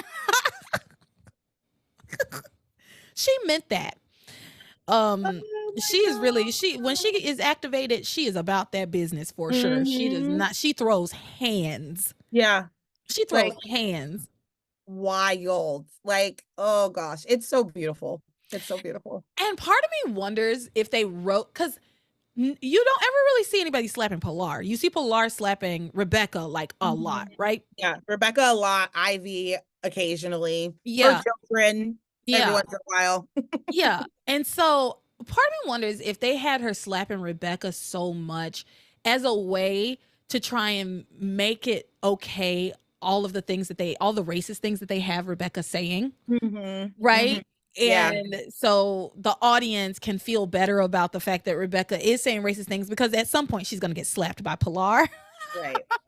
You know, I don't think it makes it any better, but I do wonder if that was like a plot or like a ploy by the writers. Like, yes, Rebecca gets to say a lot of racist shit, but Pilar gets to slap her regularly. Yeah.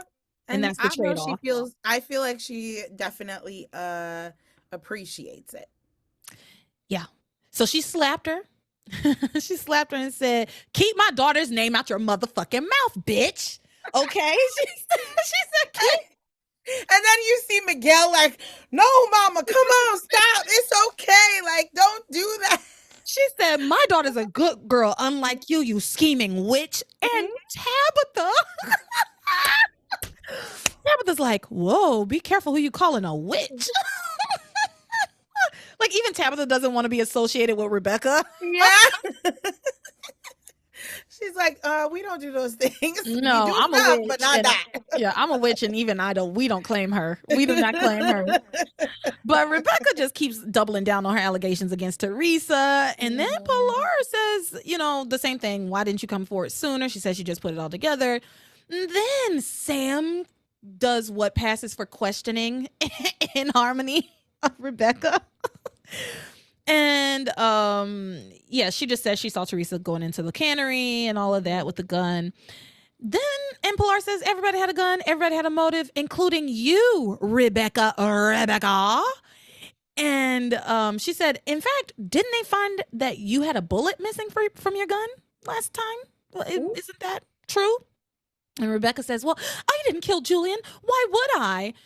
I needed him alive, saying he wouldn't do any good. He wouldn't be any good to me dead because I needed him alive so I could sue him for breach of verbal contract, which is, fair enough. But she was out there trying to murder him. Mm-hmm. Right. Just like everybody else in that damn town. Just like everybody else. And honestly, at one point, TC says something to the effect of, we all hated the man. He's gone. Can't we just leave it at that? And I was like, you know what, TC? You're right. Forget the investigation at this point. Yeah, it's like the one time I agree with TC. Yeah. But Sam went all super cop. It was like, he was like, I gotta do my job now. Not in my town. Whoever did this is going down, and they're gonna pay to the fullest extent of the law. So whatever, man. And everybody's just looking guilty as hell because you had little flashbacks for them each of them walking around with the guns, and it made me crack up because it reminded me of a few episodes ago when you were saying everybody's just got these little guns popping left, right, and center. It was like Easter, but instead of eggs, you get little guns, tiny guns.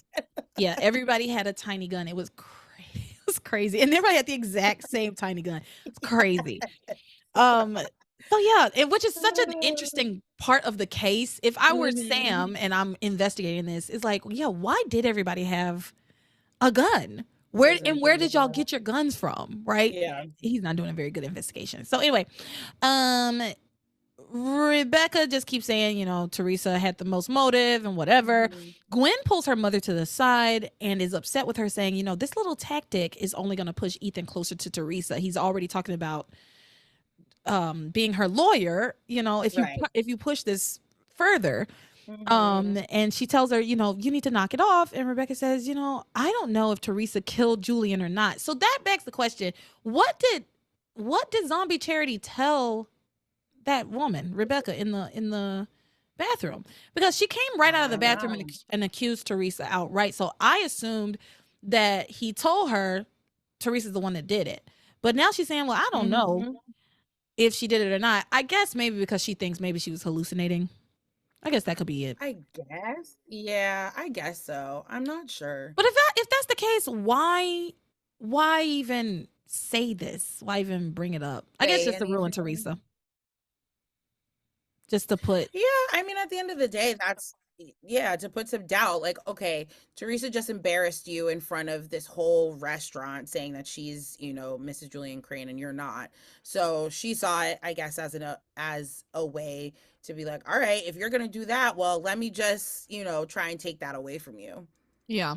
So she says, I don't know if she did it or not, but she might as well pay for it. Better her than me. Better her than me. And then Gwen says, I can't believe you're being so cruel about this. And Rebecca says, I'm just trying to protect both of our futures. And she says to her, so step aside and let me take care of everything. So she pushes Sam to arrest Theresa and accuses him and Luis for covering for her. And that's when he makes his super cop speech, and he's like, we are professionals, and we understand our responsibility to this town, and I'm gonna hunt down Julian's murderer and make them pay for their crimes for the rest of their lives. I don't care who it is. And then he gives all the suspects a little talking to. He sends the people who aren't suspects out, with the exception of Whitney for some reason. And he gives I was like, why is Whitney still here? For some reason, Whitney's still there, and he he gives them all a very stern talking to, saying, I expect every single one of you to come down to the station voluntarily and give your statements. Why haven't you gotten people's statements yet? How long has Julian been dead? That is a good question. That is a great question because it's been at least a few days. It's been at least a couple of weeks. And here's how I know. Okay, run it back. Julian died January 1st, as far as we're concerned. He died on the New Year's Eve. Yes. So it's been more than a couple of weeks because we just did Valentine's Day, right? That's true. We jumped to Valentine's Day and did the Valentine's Day stuff. We're past that, and we're like about a week past that now, because in these episodes they're like, yeah, that thing that happened to Whitney last week, that thing that happened to Whitney the other day, which happened on the Valentine's Day dance. So we're a solid 3 weeks out from Julian's murder, and you haven't taken these people's fucking statements. Girl, no, not 3 weeks, 6 weeks. Because if it happened on January 1st, you're right. We're in Valentine's Day, girl, we're like 6-7 weeks. Like, we're 2 months past. This is insane. Baby, I couldn't even do the math. We're 2 months past. That's insanity. And you're just now telling them, okay, y'all need to come down and give your statements.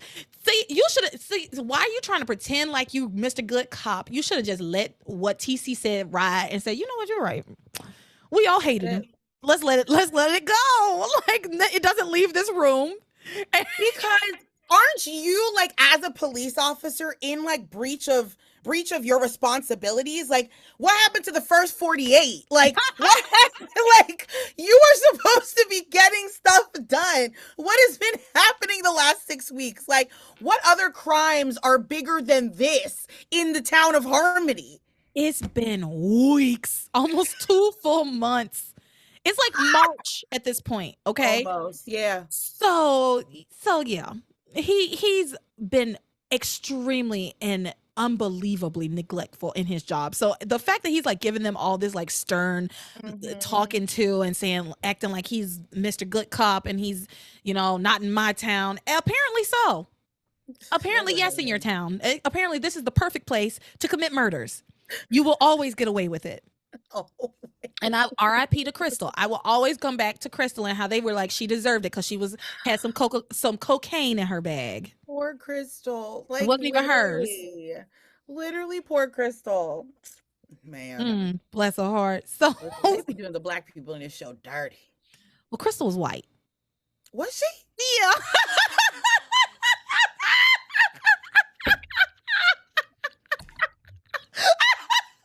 Like, she was real white. She was blonde. Whoa! I mean, she could have been passing. She might have been white passing, maybe. Dang, what? How did I forget? No, Crystal. Whoops. She was a Caucasian lady. Strike it from the record. Well, if you a druggie, if you a club singer, they gonna go. Yeah, she was a singer, so obviously they're the worst people on the planet. The way, oh my God, I do get like a little. I'm like, as a singer, I take offense. Exactly, same. I really take offense. So, okay, let's talk about what's going on, because we still have so much to talk about, y'all. It's a supersized episode today, for sure. Oh, for real. We're going to be here forever, but it's fine. It's fine. Okay. I enjoyed it. So, after Sam's stupid-ass speech, Rebecca and Ivy confront Theresa, and because Theresa is giving the waiter or the manager of the restaurant like instructions on how to get paid. And she tells him to call this number. It's Harper, is the Crane lawyer, and he'll take care of everything. And then Ivy's like, unless you accept pesos, she can't really pay for this.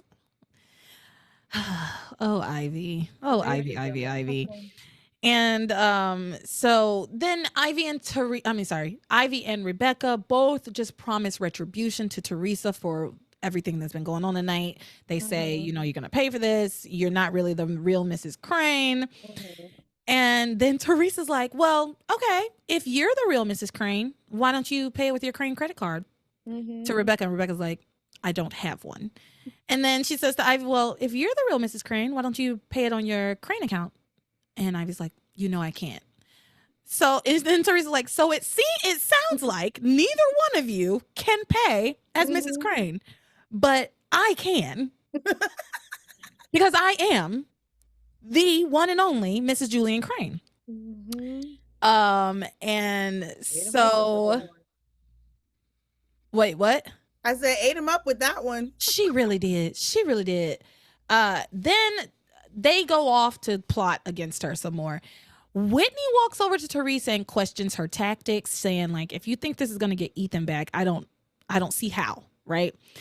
And Theresa says to her, you know what? I'm just claiming what's rightfully mine, and no one is going to stop me. Not Ivy, not Rebecca, not even Ethan. I love it. I love it. I love it. Yes, girl, get yours. Get yours, and don't let that man stand in your way. Don't let him. Just do what you got to do, girl. Do it up. Yeah. Do it up. So, Ivy and Rebecca come back again, confront Theresa. A lot of barbs back and forth a while, and Theresa just doubles down and says she's the one and only Mrs. Julian Crane. You know, same old, same old. Yeah. So that is all pretty much of the Theresa stuff. You have anything to add to the Theresa stuff?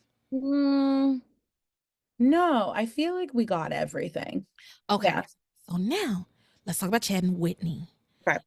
Chadney, Twitney, whatever you want to call them. I say Twitney because I just think it's hilarious. Twitney. But I know people say like Chadney. Chadney. Wad is no, Wad would be too weird. Yeah. No. Yuck. Yeah. So Chad's working at the Seascapes restaurant.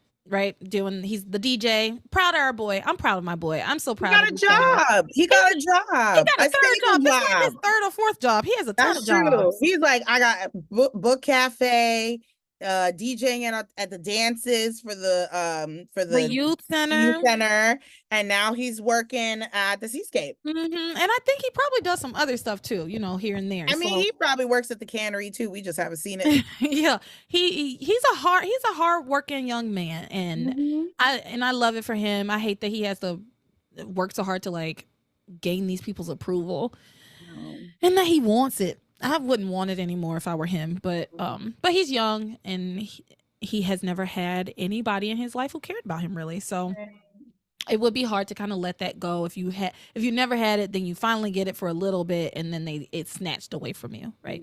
So anyway, he's working at the restaurant, doing all the music for the events. And he has a little conversation with Ethan about just catching him up on how he can tell that Whitney loves to sing. But she is playing tennis for her parents and doing things to make her parents happy. And then she overhears this and confronts him and is like, you're so wrong. Tennis is my dream. Okay. Methinks the lady doth protest too much. Right. Exactly. And so she tells him, please stop telling everybody that singing is my true passion. It is not my true passion. And then they have the same old argument where he says to her, you're just trying to live for your parents, but someday you're going to have to do what's right for you. And one day you're going to wake up and realize like 20 years have passed and you haven't done anything for yourself. And she says, you know, my parents just want the best for me. Chad is being very like really pushy about her pursuing singing, like uncomfortably so, to be honest. But they have the same conversation, and he's pushy about her singing, and she just finally walks away from him. Right.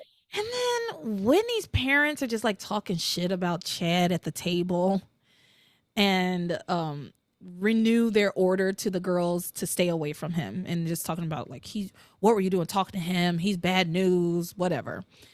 So after the whole Theresa announcement and everything, all of that craziness, right, Whitney and Chad have another conversation where Chad basically tells Whitney that he thinks all the Theresa stuff is just a ploy to get Ethan back.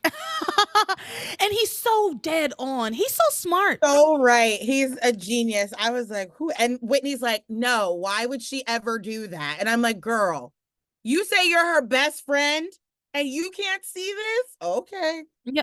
Also considering the fact that Theresa literally told her she was like doing a thing. Mhm. Right? Like she was like, And yeah. she did. She did say that ahead of time. She literally told her, yeah, I went to hell. I talked to Mhm. Julian, who also is the devil. I signed a contract. And this is all supposed these are all the things I'm supposed to be doing to get Ethan back. Like she knows it's a thing. Right. And Right. yet somehow You're doesn't like, believe it. I don't know. Yeah. Girl, okay. And then they have another conversation about her always doing what her parents want her to do. And Whitney defends her parents, saying that they just want her to have a good life and they just don't want me going down the wrong path. And my parents are perfect. And oh, that was so weird. My That was parents so are perfect. weird. I don't know. I don't know about you, but Mhm. I was disillusioned with like my parents are perfect. With my dad, it came a lot earlier than it came with my mom. But by the time I was 17, 18, I Mhm. definitely knew that my parents were not perfect people. Oh yeah, Right? 100%. Yeah. I did believe that they wanted the best for me, but I knew that they were not perfect people. So it's just Mhm. so weird for her to me that just shows that her development is so stunted that Right. she's in that she would even let that come out of her mouth and say like my parents are perfect. Girl, your Mhm. parents are far from perfect and you know it. And Chad says that basically. He says your parents are perfect. What about your dad's temper? Didn't you see what he did to me and what like he just flies off the handle out of nowhere all the time. And All the time. Whitney has no response or rebuttal to that. And she says, well, my mother is perfect. Like, and girl. Mm-mm. and Chad says to her, you know, one thing I have learned in my life is that sometimes what appears to be perfect on the outside has big flaws on the inside.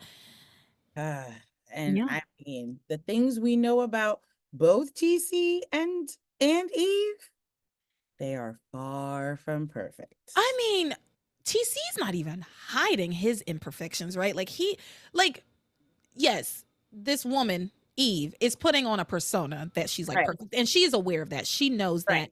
that. But Mm-hmm. we can all see TC's flaws out Mm-hmm. in Out loud. Technicolor. Yeah. Yeah. Yeah. But yeah, TC, we've seen it out loud and in color. He's pretty horrible and he barely even remembers his other daughter's name. Mm-hmm. He's far from perfect. So she's like, well, my mother is perfect. And he's like, okay, sure, if you say so. Basically, he's like, yeah. But Chad also he's had such different interactions with TC and Right. Eve, right? Mhm. And just the interactions he had with Eve alone when he came into town, it's easy to see that that woman is far from perfect. Right. She Mm-hmm. damn near evil. For real. And every time, like, I mean, he keeps catching her in like compromising situations or questionable situations. I mean, and then he ended up taking a bullet for her. I mean, that was for a specific reason, but like, even still. Yeah, that lady is not perfect. And it's weird that you're 18 and are still saying dumb shit like that. My parents are perfect. Girl, far from it. Nobody's perfect. Like, as human beings, like, we are literally not perfect. Yeah, and she's a Christian, so she should know that better than Right? anybody. I was like, Jesus came and died for all our sins. Like, we are not perfect people. In fact, they're Catholics. That's So they true. believe like Catholics believe you come into the world covered in sin. Yep. You gotta go in, repent every time you do something. Go see the priest, say 7 Hail Marys and Our Lady full of grace. To the Like, point that if you die before you are baptized, you can't even go to heaven. You have to stay in purgatory. mhm. It's a nice little middle ground, I guess. Mm. We're not gonna get into that. Whatever. Moving on. She thinks her parents are perfect for some reason. Now, later on, after that conversation, Simone goes in to check on Chad. She goes to check in on him, and she tells him that no matter what they say about him, no matter what happens, she will never believe that he drugged Whitney, and she believes that he's a very good person and would never do anything bad. And she gives him a hug and she says, you can count on me, Chad, always. The hug was hilarious because Chad went like stiff, right? Like Mhm. he put his arms were down straight. He did not Yep. hug her back. Yep. And I get why he didn't hug her back, right? After all the things that have been happening between him, TC, and Eve. But it just was hilarious to watch because she's hugging him. He's standing just like straight up at attention. Yep. He looks across the room and Whitney's standing there watching and he's looking at her like, this is weird. Yeah. This is uncomfortable, right? Yeah. But Simone, I hate that they wouldn't give Chad to Simone. She I deserved know. it. I wish he would have just come around. Now, like on my second viewing, now that I'm watching this again, like as an adult, I really wish that Chad would have just come around on Simone and realized that she would have been a better partner for him. Yeah, she's a ride or die. Yeah. That girl, she was like, I don't care. Even like, she's like, I don't believe that you would have done anything to my sister. Like, that girl was gonna do whatever she could for you. Like, Whitney, anyway. And I hate that one of the things I don't like on this show a lot is that we show up in the we get into the show, right? And we learn about who's supposed to be with who, right? Right. And for the most part, that's the road we go down. We went down for 9 years, right? Yeah. They're like constantly trying to get the same two people together. And I do wish there was a little more mixing, moving around, a little change. They did it. They did some here and there. They bring in Fox. They bring in Jarrett. We see it, you know. But for the most part, like when we're talking about like Whitney and Chad, it was the two of them the whole time. The whole time. Like there's a little bit of Fox in there, but it's mostly them. Yeah. Yeah. And I feel the same way about like honestly, like Kay and Miguel is like, girl, at some point, you're gonna have to let this man go. Let him go. And be with somebody who cares about you. Because doesn't she get with Fox at one point? Yeah, she does. And then there's like there's I just remembered Endora. Yeah, Endora. At the end. And when you find out who her daddy is, that's the whole thing. We know, everybody knows who her daddy is, right? Early on, right? Some people, I mean, I don't know if everybody knows, but I mean, like, is that not clear? Like, when she's born? I think yes. Okay, like, I just want to make sure that I'm not forgetting. Yeah, no. Like, we know, but I'm just saying, there's probably people who are watching right now who, like, when that happens, probably don't. Okay, fair enough. Get it. I get what you're saying. I'm picking up what you're putting down. Yes. So anyway, I'm off on a tangent. Yes, Chad is not hugging Simone back, but she's hugging him very passionately. And I feel for Simone. I feel for her. She's a good girl. She really is. She's the good girl that her parents want Whitney to be. Right. You know? And so after that, what happens? Oh, so this was good. So after all the Julian murder allegations get thrown around in this restaurant, because let me be clear, I feel like we kind of skimmed over it, but like everybody kind of had a moment where somebody accused them of murdering Julian. Like all of the suspects were accused outwardly and openly of murdering Julian at the Seascape restaurant this night. Yeah, and like Rebecca, I think, went to Ivy. Ivy went to Eve. Eve was asking her husband. Her husband was asking somebody else. Like, it was a mess. Yeah. And so after TC sees Chad with Simone, I don't know if he saw Chad with Simone. He just like sees Chad doing his own job and he decides to bother him. And so he goes over to Chad and he's like, you make a real habit about hanging around. It seems like every time I turn around, there you are. And Chad says, well, get used to it, because I'm sticking around until I can prove to you and Dr. Russell that you're wrong about me and who I am as a person. Yeah. And he then goes on to say, I don't understand why the two of you are so worried about clocking me so much when it seems to me like y'all have bigger things to worry about. Considering he said y'all think y'all are so high and mighty and so much better than me because I'm street trash, right? But at least I've never been accused of murder. TC couldn't come back to it. He didn't have shit to say. Because what do you say?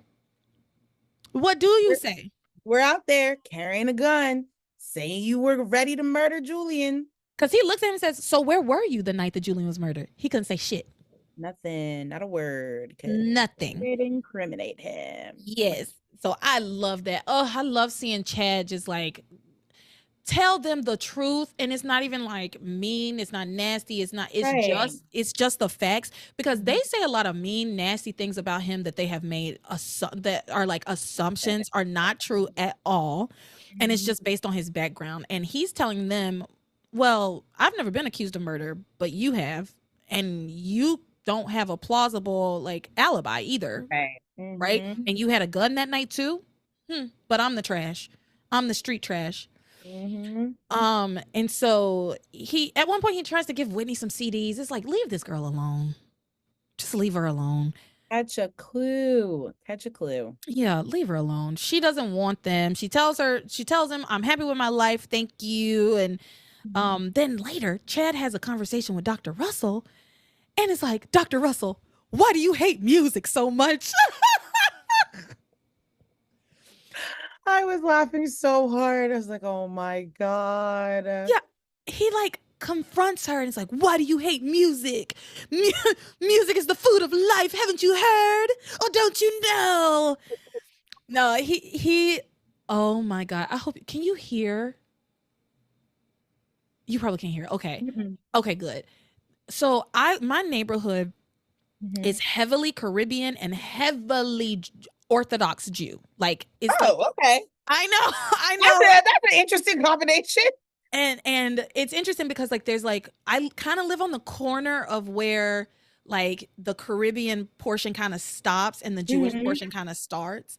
And there's like 4 like Jewish organizations like on the corner. I live on the corner, on the corner of my block. And last night at like 10 p.m. they started playing the loudest music I've ever, like, it was so incredibly loud, and they were having like some kind of celebration, right? But it stopped around midnight, so I wasn't too upset. It's Saturday night, whatever, people play music late, whatever. Yeah. Well, now they're playing music again, and it sounds like they're shooting off fireworks. What? Yeah, and it's not even dark. They got a celebration. What kind of high holiday? That's what I said. I looked up the Jewish holidays and there's not one. So I guess maybe they're just doing like a Memorial Day thing. I don't know. But yeah, they're out there celebrating again.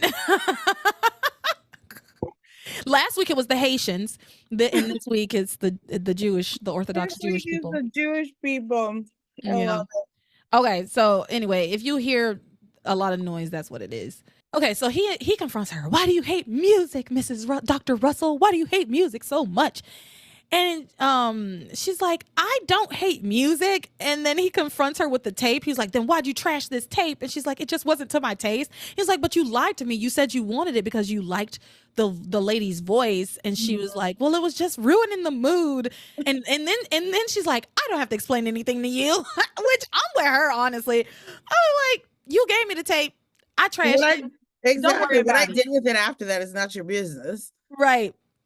And then she's like, it just wasn't to my taste, and that's why I trashed it. And he says, well, the song was great, and that lady's voice was beautiful and great, and I don't get why you just hate music so much. And she says, well, it just set the wrong mood, that's all. It was upset, and also it was upsetting Whitney because it made her think of what happened to her the other night. And then she's like, I don't have to explain anything to you. And then Chad like pulls Whitney into the conversation. It's like, yo, Whitney, why does your mother hate music so much? Doesn't she hate music? And he says, why don't you, he says to Eve, why don't you explain to your daughter why you hate music? And Whitney comes to her mom's defense and says, you have no right to be interrogating my mother this way. She's a wonderful woman. And so what if she destroyed some stupid tape? She loves me and doesn't want me ruining my life. The music world is full of drugs, sex, and alcohol, and she's protecting me from that. Okay, dramatic. And then Chad says, well, it's not just the music world. The real world is also full of all of those things. It just depends on who you are and who you're hanging out with. Right. Yeah. Like, Facts. literally, you're not in the music world and you literally got drugged last week. So I just don't understand it. The connections, the They're not. synapses aren't firing. The connections aren't being made. Yeah. So anyway, TC then intervenes and he's like, I told you I don't want you hanging around my family. And Chad says, you know what? You're wrong about me and I'm going to prove it to you. And then TC asks for a moment alone with his wife. He sends Whitney off. Chad goes off in a different direction. And then he does ask her, he says, I was listening. Why did you destroy that tape? He's like, why did you destroy that tape? But before she can even bother answering, he's like, I know what it is. You were just upset about Julian's murder investigation. What a leap. What are you talking about? What the fuck are you talking about? Like, that doesn't make any sense. And again, it's just another man putting his own spin on what a woman is thinking, doing, her reasoning behind everything. It just pisses me off. Like, let these women speak for themselves. And it would be, honestly, yes, let these women speak for themselves. But I think what pisses me off even further, like more so than I would be otherwise, is that TC in particular, he will say, what's wrong? He'll ask the question, then he'll answer the question, but the answer is so fucking moronic. He said to her, oh, you destroyed the tape because you were frustrated about Julian's murder investigation and you took your frustrations out on the tape. Why the fuck would she take the time to get up out of her seat, walk over to the DJ booth, ask Chad for the tape, only then to take her, quote, frustrations out on it? What if she's that frustrated? Won't she take her frustrations out immediately on whatever's around her? Specifically, like you? Yeah, like you're sitting at a dinner table. There's knives. She could have taken the bread basket and thrown it across the table, like something. But no. No, because that's not what it was. He's so stupid and I can't stand him. And it's like, he always asks the right question, but comes up with the wrong answer because he won't let somebody else answer, because it harkens back to what I said earlier today about his fucking ego and how he, like, the fact that he couldn't be okay with the fact that he, yes, absolutely let Rebecca use him. Like he didn't realize that he was a pawn in her little scheme. Yeah. And now in retrospect, he kind of sees it and has to make it clear to her by grabbing her and being physical with her and telling her, by the way, you didn't use me. He's a bad person. He's a horrible person. I don't like him. And yeah, so whenever he asks a question, he has to be the one to answer it for his own ego's sake. Right? Like he wants to always feel like he knows everything. And I don't like him because of that. Chad catches up with Whitney, tries to get her to admit that she would have gone to New York with him if her mama hadn't called her. Theresa then enters this chat and it's like, yeah, Chad, tell her. She's like, I hope you never leave Whitney alone because I need you to convince her of two simple truths in life, that she loves music and she loves you. And that's where we ended with them this week. You got anything to add to that? Nah. These Chad and Whitney are just, they're in this like very just weird moment, and like it will get better later on down the line, but we're just in this awkward situation right now. It's not fun. The thing about Chad and Whitney is it gets better, but it never gets good. Right. Yeah. They just continue to like be sneaking around like behind everybody's backs and doing all that foolishness. But at no point am I like, oh, what a lovely relationship these two people have. Exactly. Because then we're still under the impression that they're siblings. Exactly. And I'm going to try and watch it with that same like lens, even though I know that that's not like the case. Yeah. Because that's how it is meant to be watched. Right. Exactly. So let's now, last and certainly least. Last and certainly least, we got to talk about Sheridan and Louise. Where's their music? Let's talk about Sheridan and Louise. Oh God. Oh God. Okay. Listen, we can summarize this in 3 minutes, okay? Number one, they go to the beach. Diana and this man, Antonio, Brian, whatever you want to call him.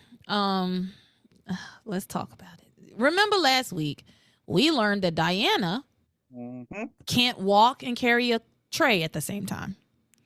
She has the motor skills of a 2-year-old. And so now this week, Brian has taken it upon himself to teach Diana to be a better waitress. So he's set up a little waitressing school for her on the beach for some fucking reason, when they have an entire restaurant that they could use to do her training, which that's where she should be training anyway. So he should just have trained her before the restaurant opened or after the restaurant is closed, right? Right. But instead, he set up this whole thing, this elaborate thing on the beach. She's super impressed by it. Like, wow, when did you do this? You did all this for me? It's like, to me, I know that I'm just jaded and cynical. Like, I know that. I'm aware. I want y'all to know I'm fully aware that I'm jaded. I'm cynical. I know that people love. I happen to find these kinds of asinine like shows or displays of affection very irritating, because if it were me, I'd just be like, why did you bring all this shit out here? Now we got to take it all back to the fucking restaurant. Who's gonna clean this up? Who's gonna clean this up? But she found it very sweet and lovely and thought it was a wonderful thing. So whatever. But what does she know? She don't even know her own name. She does not know a damn thing. She doesn't know her own name, but somehow she remembers Van Gogh and his life story, and she remembers Gauguin and his life story. What kind of amnesia is this? It's amnesia. It's selective amnesia. That's what it is, because she don't want to know her backstory, but she got all this random, useless facts that she knows. Yeah, why does she know so much art history and she can't walk? Like they've given her, she has the weirdest amnesia, because for some reason she's not coordinated enough to be able to be a waitress. She also doesn't know her name. She doesn't know the name of her love. She doesn't know anything about herself at all, but she has like a wealth of knowledge of art history. Right. Like, what kind of amnesia is this? So anyway, like let's keep talking. So he's supposed to be training her. Before they do that, actually, at the end of last week, she gave him a hug and was like, I love you, Brian. And he's like, oh, I love you too, Diana. I love you too. And at the top of this week, she kind of sets him straight and is like, oh, I meant I love you for saving my job and helping me out today. Like, not in a romantic way. I didn't mean to lead you on, is what she says to him. And he's like, oh, it's all right. It's fine. He's hurt, obviously. And then that's when he offers to train her, and she's like, well, I don't have anything. I can't pay you. And he's like, well, how about a kiss on the cheek? And so whatever, she kisses him as payment for these lessons. So they start these dumbass lessons on the beach. Watch it if you want to. I don't care. I fast forwarded through it. I wanted to. We were watching on a watch party. And if I had been watching by myself, guaranteed I would not have been watching that shit. It was so annoying. And Fantasia was so frustrated with it. Like, she hated it. It was so funny. She was like, what the fuck is this? It was just so ridiculous. Like, she's standing there with the tray, and like she's trying to be like the waiter or waitress, and he's like, no, you need to do it like this. And then I was just like, this is such foolishness. Just, girl, sit her down with a YouTube video. But then I was like, oh wait, YouTube didn't exist in 2001, so that's not gonna work. But also, like, it's carrying a tray. It shouldn't take all day, but apparently it did. So he trains her all day, and all day then long. He's tired, so he goes back to his room, and Liz catches up with him and is like, excuse me, are you going to bed now? And he's like, yeah, I'm so tired. I've been helping Diane all day. And she's like, yeah, but you've been helping her, but you didn't do your job, what you were supposed to be doing today. And apparently he had agreed to paint some guest rooms, and Liz is in her busy season, and she was like, I need those rooms ASAP. Like, I need them first thing tomorrow. And he says, well, I only have one guest room left. I promise I'll get to it after I get some sleep. She's like, you don't have time to sleep. Like I said, I need those guest rooms. And so he's like, okay. And so he goes to start painting this room, one of the ugliest colors I've ever seen. That orangey brown. It was like it was like deep. It's like a weird terracotta. It was like rust. Yeah, it was just not cute. Yeah, it looked like rust. That's not a room I would want to sleep in. So he goes to like paint this room. He's shirtless, of course. And then Diana is in her room and she's having dreams, and she dreams about her love or whatever. Yeah. And we see him walk through the fog, and it turns out to be Brian this time in her dream. So she's like, it seems that they're pushing us to believe she's falling for Brian, which is yucky, and I don't like it, but whatever. So she then goes out to find him, right? And she finds him painting the guest room, like shirtless, and she's kind of like lusting after him a little bit. We see her gazing at him and kind of biting her lips seductively, and just like, oh, he's so hot. Get it. Mama likey. Start taking off her robe and Lord. And so then she talks to him a little bit and realizes that he's up late working because he was so busy helping her all day that he didn't get a chance to do his own job. So she decides to help him paint. She, of course, is terrible at it.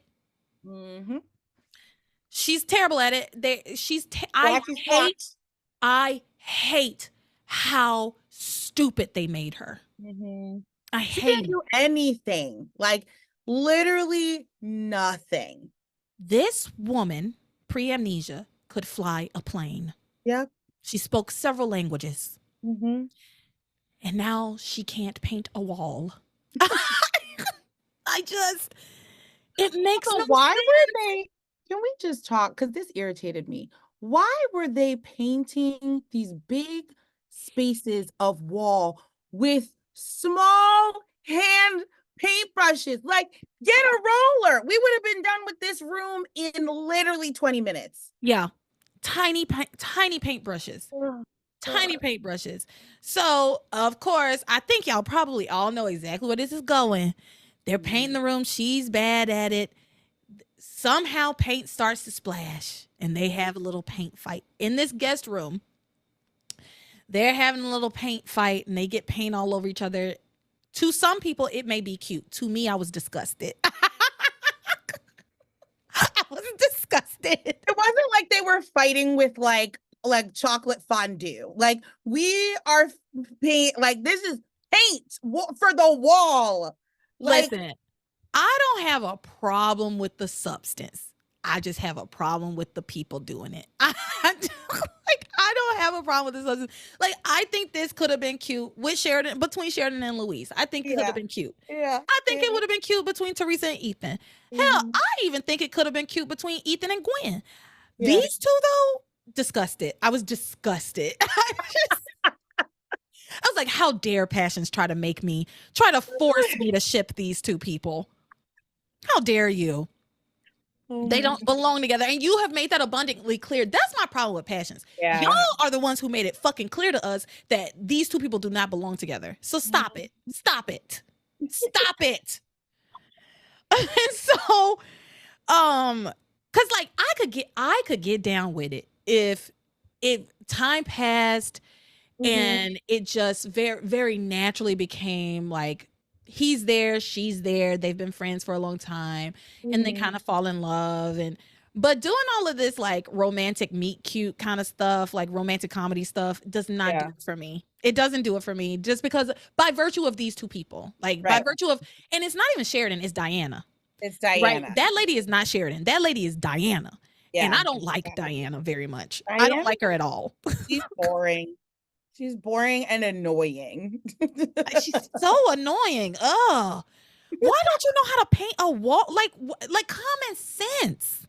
It's not even like it's difficult. Like this is not like teaching you how to like make ratatouille or something. Like we are literally just talking about painting, Yeah. brush strokes, up and down. Like, And hers were hideous. It was crazy. It was so patchy and it was a mess. She can't even do that shit right. It's crazy. I'm gonna let it go. Let me move on. So they have their stupid ass paint fight. And then Brian's like, you know what? I know a way that we could clean up.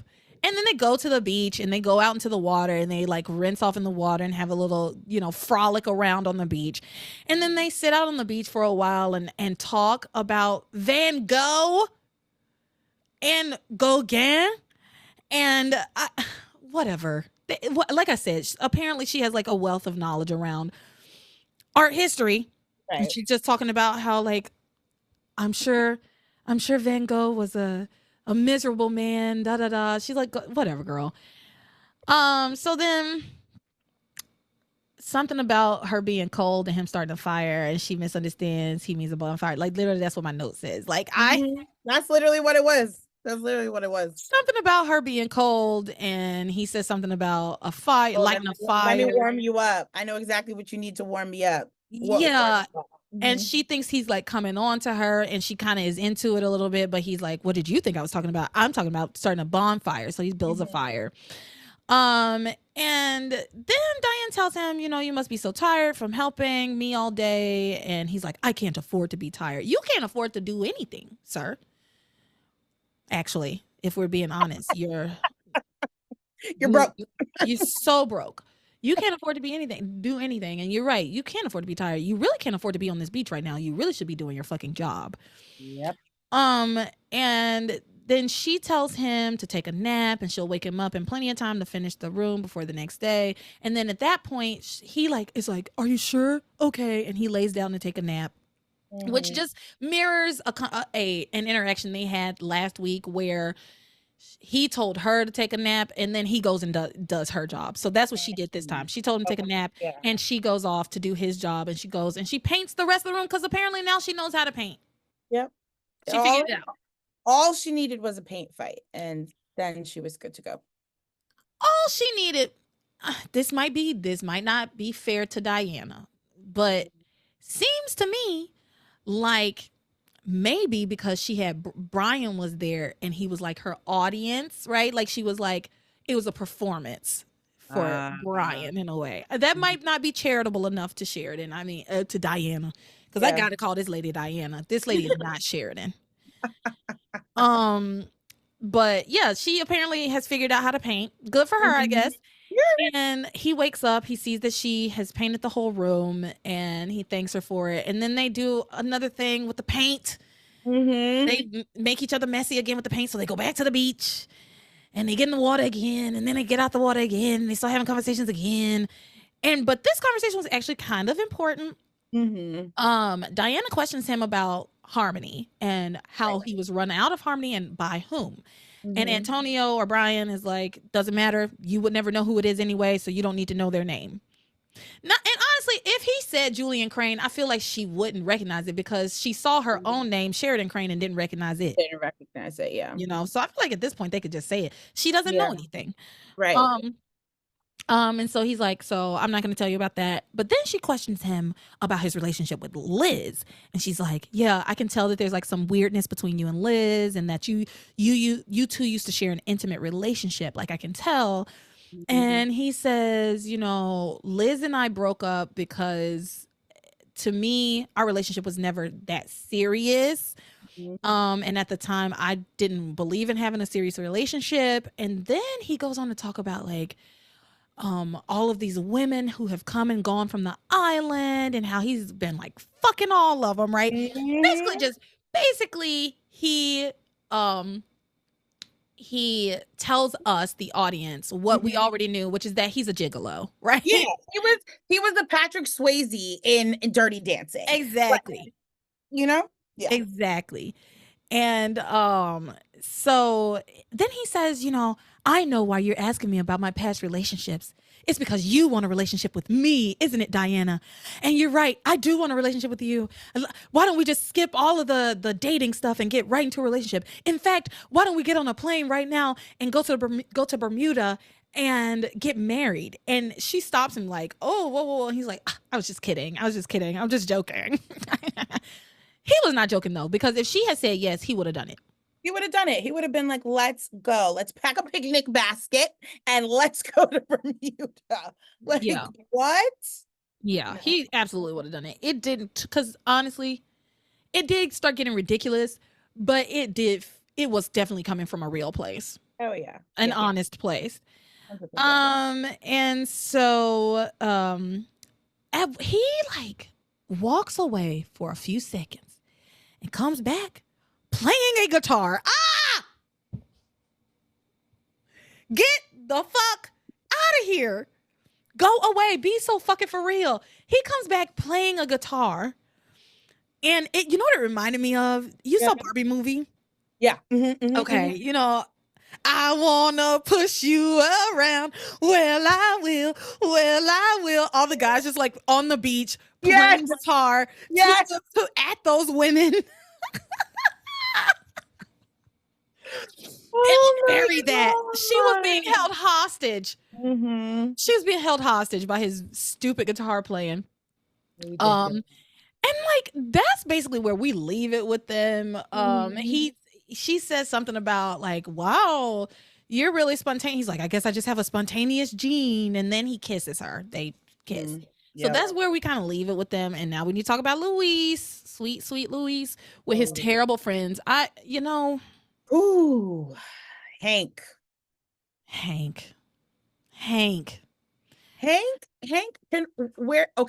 We start off this like batch of episodes in the Lopez Fitzgerald house, and they're like all there together, like Pilar, Luis, and Theresa, and they're trying to encourage her and blah blah blah. All of a sudden, like, is that Hank in the background of this house, just sitting here, creeping on these family conversations? Like, why are you here, bro?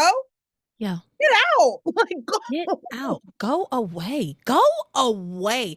And I said it on the podcast like a few weeks ago that Hannah. Yeah. Shout out Hannah.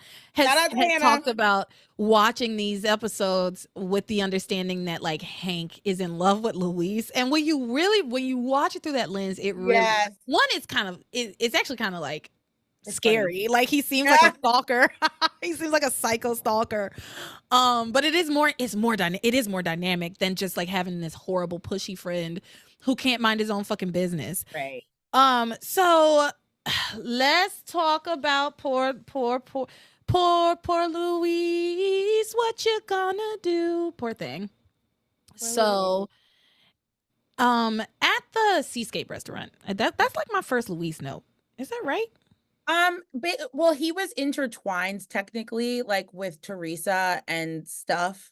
Okay. So until he leaves the Seascape, that's really where his story begins. Thank you. Because it does seem like, those are more Luis this week. But yeah, Luis is at the Seascape restaurant. He sees a picture of him and Sheridan from, hanging up on the wall at the restaurant.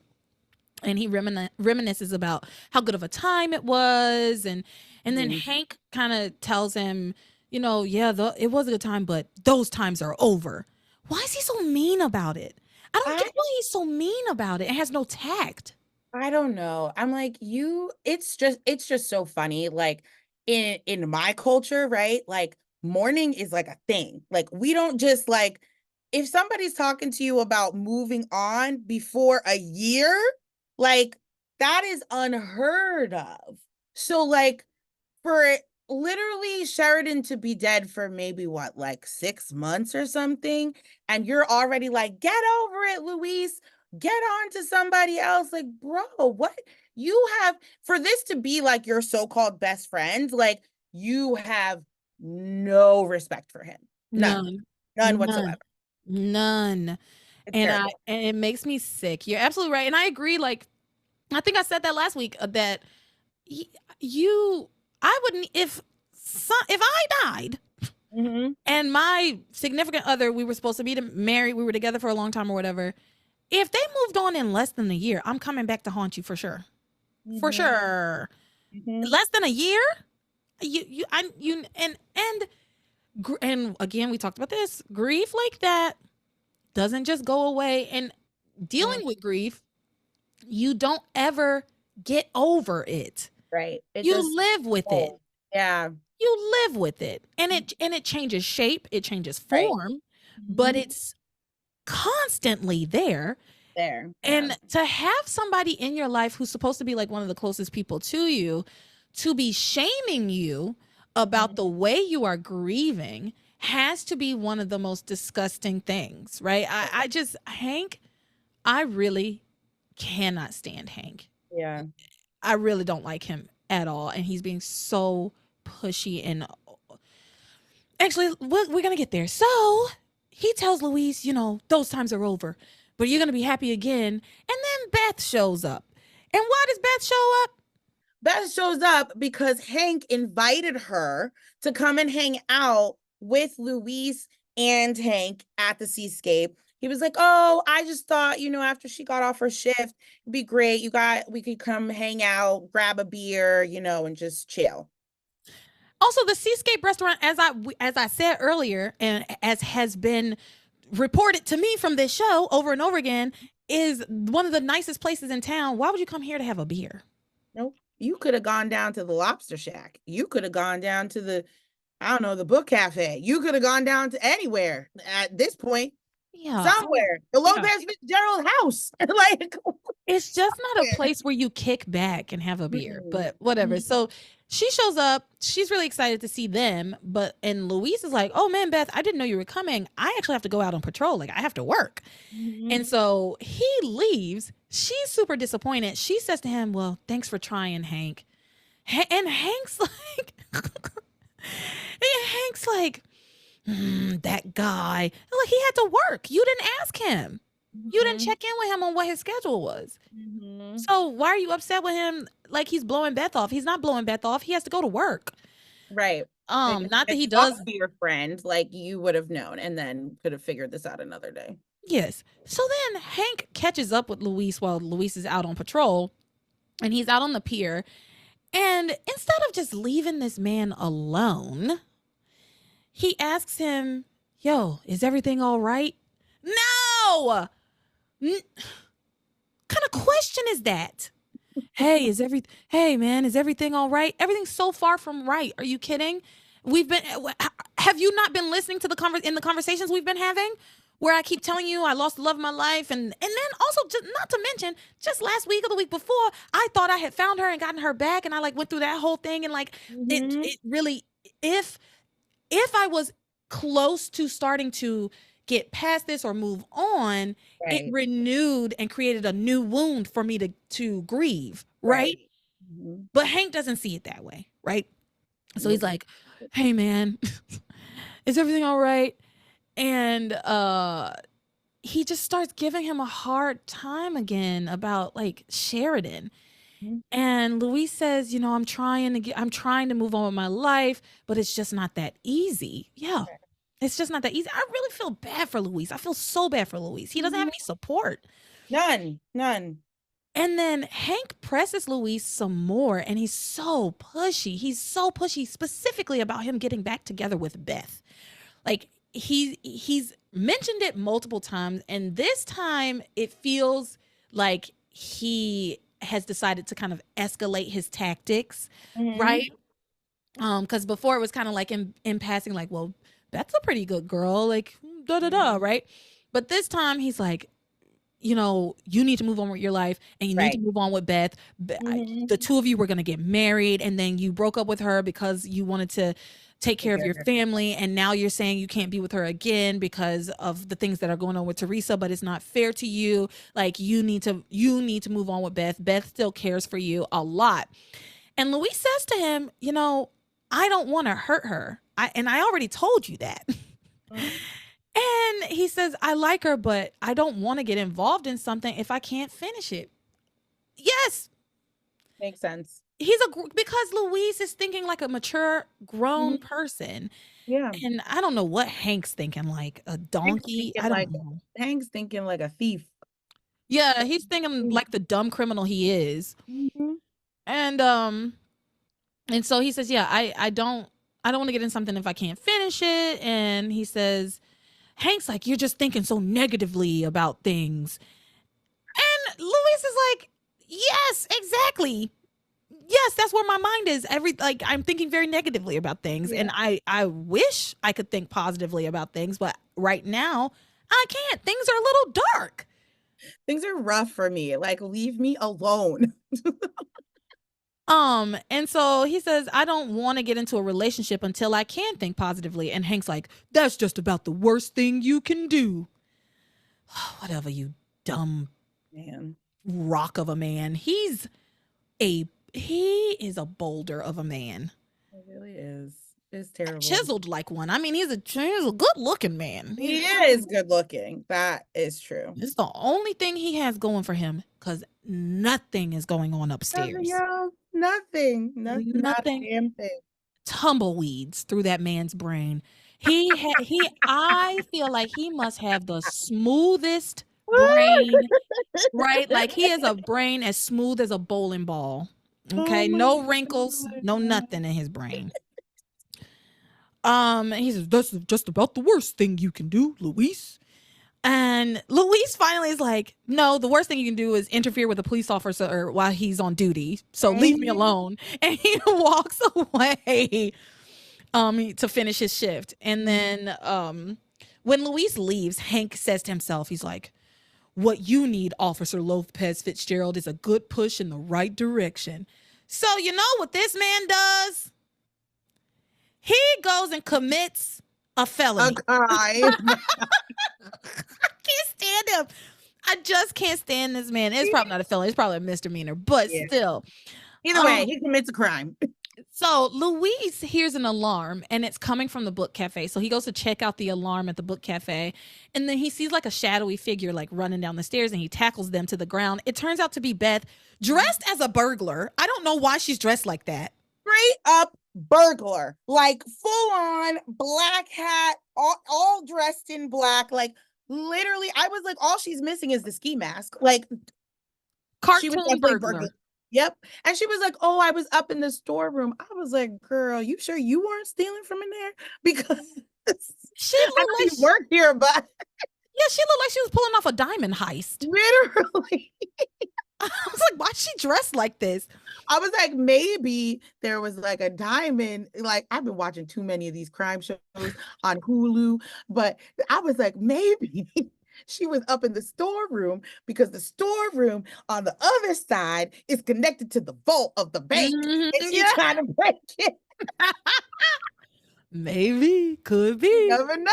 You never know with Beth, honey. Y'all know she like to dig holes. He does. You know that lady like to excavate. He Mhm. loves a good time.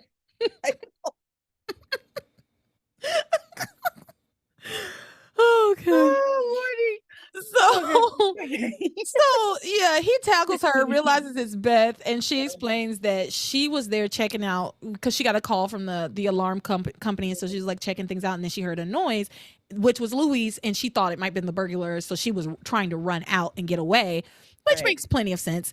And so they talked for a little bit, and I don't know why they stayed there. Because again, Beth apparently had shown up because she got a call. Louise went there because somebody threw something through the window. So then they were like breaking down boxes. Was he breaking down a box to try and put up in the window? Maybe. I think so. Like, I think he opened a package or something and then was gonna like tape up the window. Yeah. And so the whole time he's like breaking down this box and he's like venting about Theresa, right? Like what is she doing? We don't need that Crane money. We just have to explain to her, like, we don't want to get wrapped up with the Cranes. And he's just like venting. Beth on like at least 2 times tries to change the subject. Yeah. But he's clearly not listening to her. And let me just say this. If you're trying to be with this man and you like him a lot, and he clearly is going through something, and he's trying to talk. He kind of, yes, he's talking at her, but let him have the conversation he's trying to have. Right? Let him do it. Let him do it. Let him have the conversation he's trying to have. Like, when she was trying to change the subject, it was like, he would be like, yeah, Theresa is pregnant with Julian's baby, but that's okay because we're going to take care of her and she doesn't need the Crane money. And then Beth would be like, hey man, remember that time we got milkshakes? It's like, wait a minute. That's not the conversation he's trying to have. So he's like ignoring her. Like, bro. And then after like a couple times of this, she just kisses him. Like, she pulls him in and kisses him like the cliche shut up and kiss me kind of thing, right? Yeah. They kiss, and when it's over, Luis is stunned and is like, and then she freaks out. She's like, freaks out. Yeah, she freaks out. She's like, oh my God, I'm sorry. I don't know what came over me. I didn't mean to do that. I'm so sorry. I apologize, and then runs away. Yeah. And she runs out, and Luis like runs after her and is like, Beth, no, don't go. Then Hank appears from the bushes where he's been hiding out watching. Little freak. He's a freak. He's just been hanging out watching, expecting something to happen between these two people. So basically he's just being a voyeur, right? Because he was like, it turns out he's the one that threw the rock to break the window that made the alarm go off. And then he just stayed there to watch, hoping that they would have like a love connection. Like, what did you think you were going to see, Hank? He was hoping that they were going to start getting nasty on the book cafe table. He's freaky, I think. And he just wanted to see Luis get down and dirty. Yep. Yeah. And so he tells Luis that he's upset with him. He's like, I was trying to get you and Beth back together. Huh? Bruh, this was your plan? This man has told you repeatedly, tonight of all nights, he has told you multiple times he is not ready. And you're just like, no, you don't know what you're talking about. Let me just tell you what you need to know and do and see and whatever. Yeah.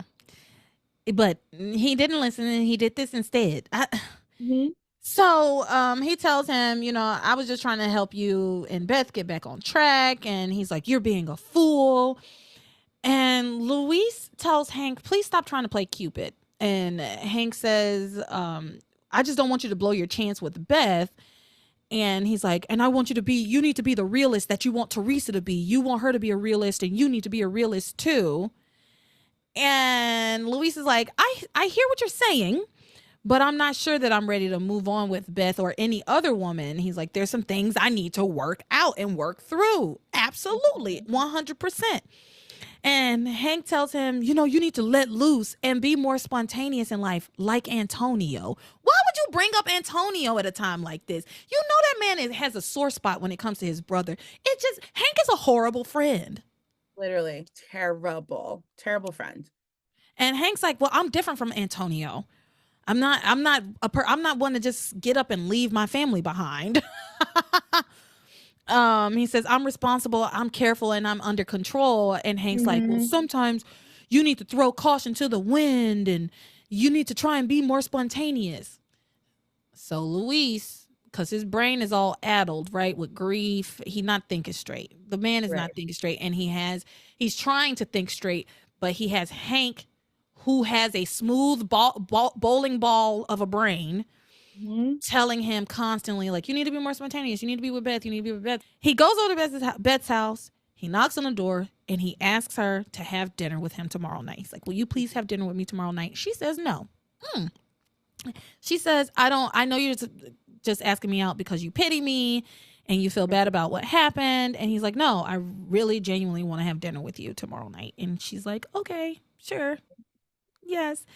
And then he gives her a kiss on the cheek. Yeah. And she's like, what was that for? And he's like, I guess I'm just trying to be more spontaneous. And that's it. We did it. Oh my God. What a supersized episode. That's crazy. We started at 1 o'clock and it's 4 o'clock. Though we started a little late. Yeah, we started a little late, but like basically almost 3 hours. Yeah. Yeah. Have fun editing this. Yeah. This gonna be a long one, but it was a fun one. It was good. Yeah. Was You have anything so to add before we sign off? No, I'm excited to where we are in the story. I feel like we've had like some really interesting things start to pop off, and we're in a transitional time.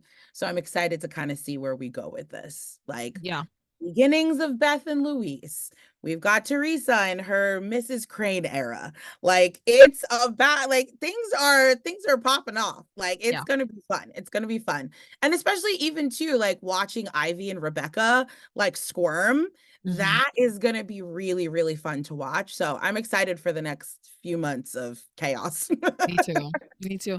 Well, I will be taking my break here soon, just so y'all know. We got 3 more episodes after this, and then I'm gonna go on hiatus because y'all, I need a break. Our girl's been working really hard. She's been working really hard for us. So she just I need a little break. So that's everything for the day. Uche, where can everybody find you? Specifically, y'all, go follow Uche on TikTok because she can be live now. She was telling me she can be live now. Yeah, so you can follow me on TikTok at Happily Ever Uche. And you can find me on Instagram at pinkhaze16.